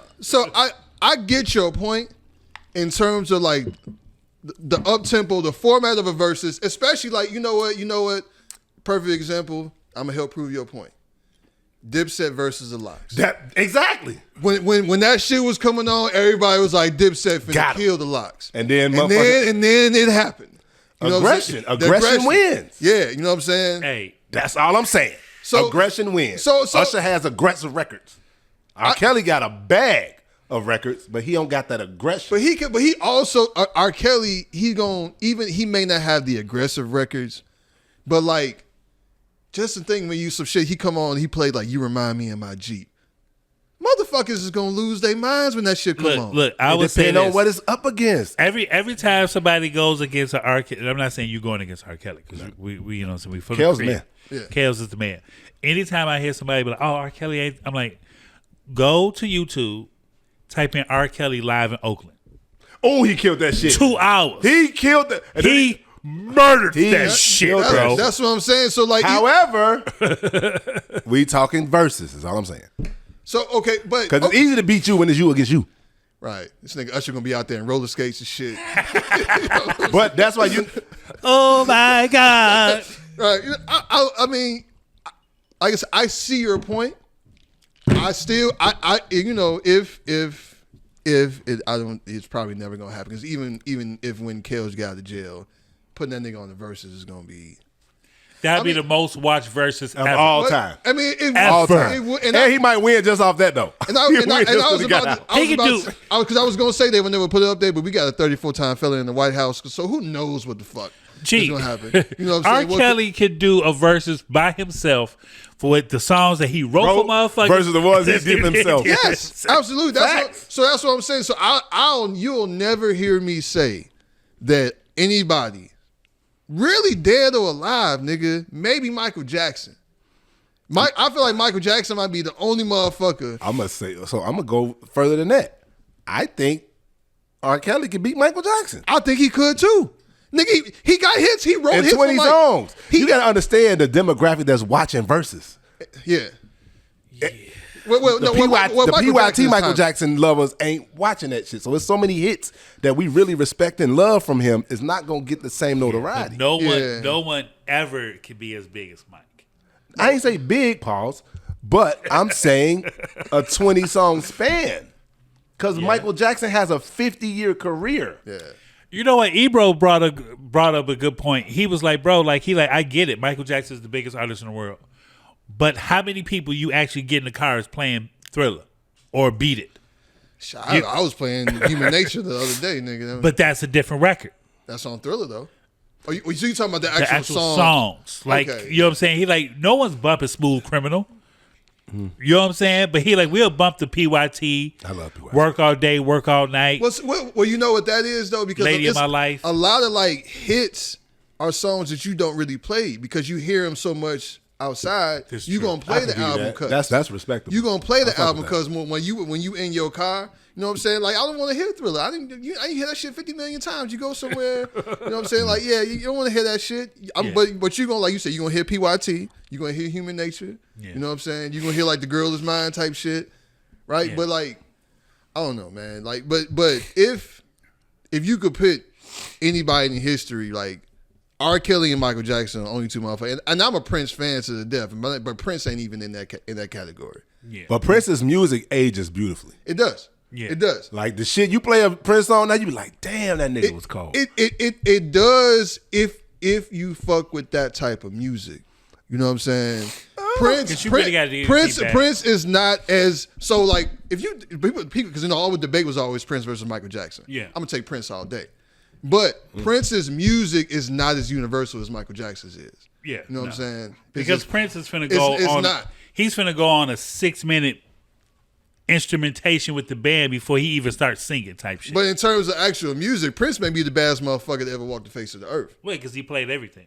And played everything, like, not just well, nigga. He was like a master at every fucking thing. You know, Prince might be the best guitar player that ever walked. Yeah. You know Mike had great writers. I mean, but you can't. But what Mike was able to do with his voice. I'm just sitting here going back and forth. This is funny. Go ahead. What Mike was able to do with his voice, with harmonies and shit. That's the type of shit that like, and that's is harder for people to recognize. It's more technical. What Mike did with words that wasn't words was better than motherfucking shit. Mama say, mama saw my makusa, nigga. It was for years, motherfuckers thought Mama say, mama saw my makusa actually meant something. That's gibberish, nigga. That shit don't mean nothing at all. You know what I'm saying? But he made you think it did, right? Yeah, Mike was a different level. Everybody's great at their own thing. Yeah. I'm just gonna get that. Yeah, because what he lacked in instrumentation, Prince lacked in dance. Yeah. So his artistry went to dance more so than playing a music instrument. So wait, but I'm trying to think. Usher, that he hasn't been in the verses, did he? Okay. Yeah, I think he's too large of an artist. Pause. The verses is what the tour is now. Because everybody, I was just about to say Chris Brown. Everybody wanted Chris Brown and Usher to do a verses. And I think Usher killed Chris Brown. And their team was like, let's just do a tour.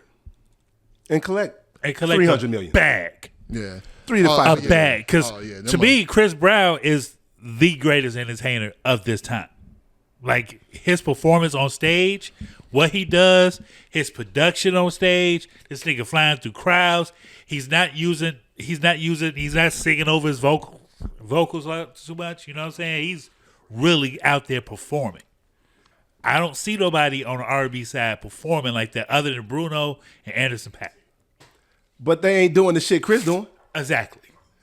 They ain't doing nowhere near that shit he doing. That nigga Chris is doing backflips. What you said, I'm standing out, and I've loved Bruno. Bruno, that nigga, he's a dog. Oh yeah. But the shit Chris Brown is doing, I don't think nobody is great as Chris Brown. Yeah.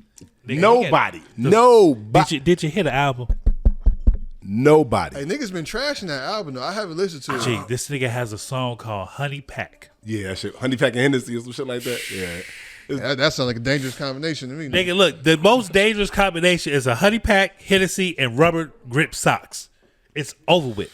I knew it was something on my grocery list. It is over with.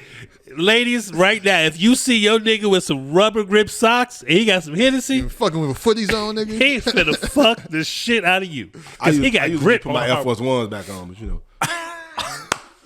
Put your Air Force One back on, baby. No, you can't, but you can't get no grip in the socks, nigga. The socks. Hell no, your should be backwards. Right, should be slipped all over. The bottom print on the top and shit. But I'm talking about the hospital socks with the rubber grip. With the grip on both sides. The footies. Yeah. You don't know what side of the sock you put on and shit.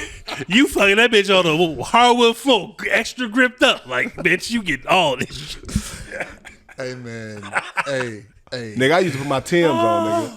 I was like, wait a minute. Go slide my foot in the Timbs, nigga. Get on the edge of that bed. Go to work, baby. Bitch, I'm finna get my hard hat on. Right. I'm finna do construction in this motherfucker. Oh, my God. All right, man. Before we get out of here, top 5 Chicago MCs. Or top 5 Chicago albums. Don't have to be rap. Just top shot. I'm gonna go MCs. Do I gotta go in order? Nah. Cause even though they say he has ghostwriters, I care none. Ye is number 1. Actually, fun fact, Ye is actually the number 1 artist, my favorite artist of all time. Yeah. He's a GOAT. So He's the GOAT to me. people was talking about verses like because we was talking about this shit before. Ye versus Jay-Z. Ye will destroy. I'm saying this on y'all podcast. Kanye is the GOAT of all hip hop. Yeah. Nobody's better than him. No. Nobody. Nobody's had the Not one nigga. Ever. Yeah, because his influence, his impact, and we've sat with Bruises. I watched the motherfucker still on that nigga. He ran out of our charity event, and that nigga is the GOAT. To my HOB. He even ran greatly. No, that was what was the name of the spot? What was the name of the spot? Isaac Hayes. That was Isaac Hayes. That was Isaac Hayes, nigga. That was Isaac Hayes. Yeah, that was Isaac Hayes. Big orchestrated that whole shit. I performed and everything. Boy, we put that bitch together, boy. Big up to Big, man. I gave Big a lot of props in this motherfucking interview, man. You know what I'm saying? We need to get the camera on next time. Yeah, for sure. Anyhow, but yeah, we after the E2, we orchestrated that whole situation. It was his vision, his dream. He got on the phone. That man, I watched that man call everybody in the city. Everybody. He was pulling up on motherfucker. Hey, Hot, take me over here. Man, the man ain't have a car. He's like, man, come on, G, take me. I'm going. Let's go. The motherfucker, I spit my first verse to this nigga. He was like, yeah, that's cool, but you need to work on your diction. I was like, fuck you. Tell nigga you need to work on your diction. Fuck, nigga, I went to CVS. Hey, that'd be the shit that Right. Crime, violence, and sex. Crime, violence, and sex. We already and at lunchtime, crime, violence, and spades. Oh, my God. So we established at the beginning of the episode, y'all niggas wasn't going to class at all. What was that? We had classes? That's what I was there for? Crazy. Oh, man. But back to that, I got Ye number 1. Uh-huh. Twister is number 2. Okay. Twister don't get enough props. You don't. People don't understand that, dog. The shit Twister says fast, niggas couldn't say slow. Yeah, lyrically, that nigga's a monster. And they don't understand that to write a verse in our normal 16 bars, he has to write 2 verses per fucking song. Yeah, it's just dense. Yeah. And it makes sense. And it's clarity. And the bars and it's intricate and his vocabulary is strong. Yeah. Twister is and I got it too, right? So we did Mount Rushmore, Chicago. I said, Ye, Twister, Dirk. And then my 4th, because I only had 4. I said my 4th was the Brat. They was like, the Brat, the Brat. I was like, she was the first woman female to go platinum. How could you not put that at GOAT status? Yeah. Yeah. You know what I'm saying? That was that shit. That was that shit. And that I'm gonna give it to you. That shit with JD. But they had the video with the Kuzma sweaters on. And then when she got fined and did the "What do you like" with Tyrese, and she threw the "What do you like" with the bathing suit on, and then we found out she had a body. Yeah. I was like, "Brad got a body. This crazy." Yeah, niggas trying to fuck back. Then we found out she was Lisa Ray's sister. I was like, "What the fuck?" I forgot about that. I forgot about that. Mm-hmm. No, the Brat definitely. She definitely deserved to be on that. I was just saying Mount Rushmore though. Okay. Now, you got my favorite rappers. That's just my Rushmore. Okay, I'm sorry. As far as influence. Now rappers, I'm going Ye, Twister. Who did I say? Dirk. I'm going Keith over Dirk. Okay. Me personally, Keith over Dirk. Can't leave out Shauna. And I'm gonna go controversial. Bump. Yeah. Bump my nigga. Bump cold. And he's still Bump cold. He's still putting. He dropped that album, and I ain't saying that because I cut his hair. That's my nigga. You know what I'm saying? But Bump, you ain't fucking with Bump. Yeah, Bump was a different monster back then. And then if you want somebody that's versatile and creative as hell and got club bangers, I'm going Hot. Shameless plug. You know? Hey, man, can't nobody believe in you like you believe in you, what? Joe. Yeah, so, that's true. I believe in myself so much, I made people believe in me. That's crazy. And that's how it goes. That's what I'm saying. Can't nobody fuck with you more than you fuck with you. That's a good top 5. Yeah, no, it is. I would still put Dirk. I mean, to be honest, I'm a Louis fan. I'm always going to be King Louis. I don't have enough. If I had more volume of music, because Louis he's very influential in the city. His influence is crazy. Yeah. But he just ain't got enough to give me that. To push it over. Yeah. That's real. I think he needs that. He needs that push because he just dropped the album too, like 2 months ago, and it's been. I didn't even know. I played it. It's good. I was just like, damn, why ain't nobody popping this shit? Like, cause he got he got another Selena on there. That's crazy. He got another Selena on there. And no shade, and then I swear to God, I didn't know. Yeah. He got. Is that the one with that song he got with Taylor Bennett? That house type track? Is that on that tape? I think so. I did see that. Yeah. I did see that. I didn't know he had dropped the whole project. Though. I'm gonna have to go check that shit out. Yeah. He dropped the whole little project. It was good though. It was real good. I mean, you know, I've been playing Jujilla and them shit for like a week. Straight. That on my soul. I'm a boom bap. You know what I'm saying? Yeah, that's coming back in Chicago too. I seen that shit. Easy O'Hare got some boom bap shit. That's crazy. That shit hard. Yeah, that shit hard. Easy O'Hare, Vic Spencer. It's another young guy. Era P, Jujilla, Rufus. Who do working with Fat Money? Yep. What buddy working with John Minot? I forget his name. That's Easy O'Hare. No, it's another one. Oh yeah, it is. Yeah, name, I know what you're talking about. I forgot. Jesus Christ, what's his name? He hit me up about that because he's been trying to. John's been, you know, we did John, and he's like, he's yo, nice. He's like, nice. I need you to put Easy and my man's on your pod soon. Yeah, it's two of them. One got locks, and the other one, it's two. It's not Rico. Because I went to I went to the showcase they had Rico Shy. He might be because Rico Shy got locks. Yeah, Rico Shy do got might locks. be, but is he with Monop though? Well, he's with DJ RTC. Right. He's with that label, but he's also collaboration. Yeah, with, listen, we don't. Fly Parrot. Fly Parrot go crazy too. Oh, you talking about Pirate Ream? Yeah. Skins. Yeah. They got the whole little collective over there too. Yeah, they shit nice. I like what they're doing over there. Yeah. It's a lot of them, Joe. You know what I'm saying? Yeah. And it's a lot of good music. A lot of it shit is diverse. Yeah. You know what I'm saying? They can give you what you want. Yeah. And they ain't in the club, so I ain't got to worry about no competition. Look, but that's your lane. You got that shit covered. Hot's like, look, I'm going for the club bank. Hey, you want to have fun? And that's one thing. People always gonna want to have fun. People always gonna want to have a good time. Especially now. You know what I'm saying? There's much crazy shit going on. Yeah. Like niggas need a way to detach and get away. You know what I'm saying? And just go somewhere and have a good time. And this demographic is the most finest 40-year-olds in the world. 40, 50-year-old. Man, y'all see these 50-year-old women? Black women? Hey, nigga, talking about motherfucking Shauna. That's because they waited to develop into their body and didn't go fucking get all the shots and shit trying to prematurely be thick. Yeah, they got thick and natural. That late thick is beautiful, baby. Man. The tiger stripes on the booty, baby. I knew you grew that. Either way we go, we grew that, fucking. baby. Nigga said you grew that. You grew that, baby. I like the tiger stripes, baby. I ain't gotta go to the zoo. I just go to you. What Cat Williams say? He said, we don't give a fuck about. I ain't gotta go to the zoo. I can just go to you, baby. I saw the tiger and the monkey. Right Get there. me off this podcast, man. Y'all tripping. Hey, man, this is the beginning of Summertime Shot, man. I'm Yes, glad sir. you came through here, man. It's been a pleasure. Always, man, since high school, my nigga. Yes, sir. Definitely. Always a blessing to have you on the pod, man. Shout out to my man, Pat in the back. You know, brought us to tequila. I needed That's why I'm cutting up right now because you done gave me this damn tequila and a Jack. That shit definitely took a turn. You give me tequila in a Jack Daniels cup, I don't know where I'm going. You're going to be out here. Hey, We don't know who we promoting out here.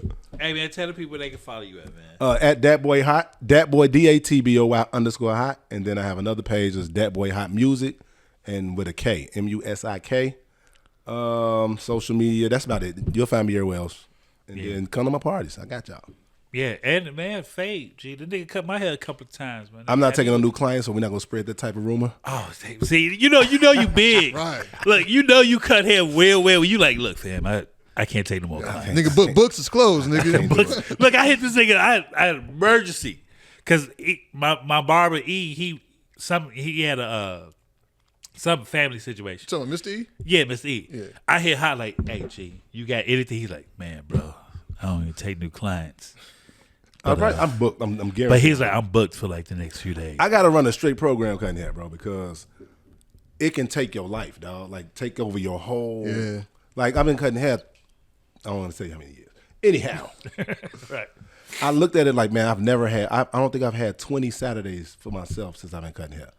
And like I missed so many events with my family and friends and shit like that. On top of I'm doing clubs, I'm doing music, so I have to say no sometimes. Yeah. Like, and they get mad at me. One of my clients missed their appointment 2 weeks ago, and I couldn't get them in because right after I'm booking all the way up to my party. My party started at 7.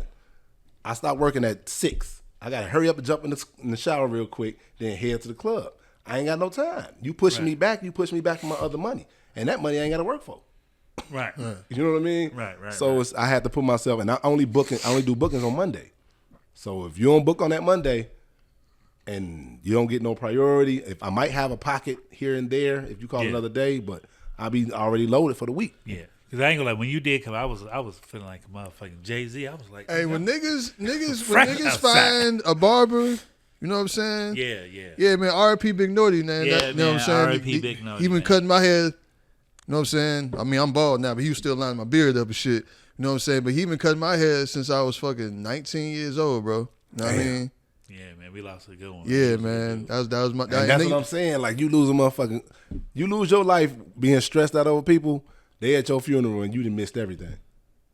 And I watched that a lot of times. Like, damn, these. You know, that's real shit. Because I used to talk to him about, man, like, Joe, you need to just take vacations sometimes, bro. Like, but you can't because you're gonna miss that money. And, you know and y'all think we ain't supposed to get one. Right. How dare you take off a Saturday off? Fuck you, nigga. I gotta go kick with my family. Yeah. Right. You know, that's what I'm saying. When you gotta finally get barber, like, especially you been fuck with somebody for that long, like it's no longer just like your barber. Like y'all like family. Oh, we family. Shit. Everybody you know what I'm family. saying? Yeah. Man. Definitely. I get all my clients free haircuts on their birthday, shit like that. You go. I do like customer appreciation day. I have my lady do a whole little catering situation, spread on the table, so when everybody she got a catering business. Yeah, Pink Print Catering. Look for that. Okay. Yeah, I have her in the clubs with me too, making they call her the taco lady. She's the first person to make the birria salmon tacos. Oh yeah, come on, pull up, brother. I got you, brother. Hey, fam, I got y'all. Y'all first meal is on me. You know. You said salmon. Real, what can I follow you at? Real, the producer 914. You done made me hungry like a motherfucker. God damn. 914 Media Group, both on IG. Hey, man, I'm your boy, Class in 1979 on IG. You already know what it is. This is Easily Offended Podcast, man. We're hot to death.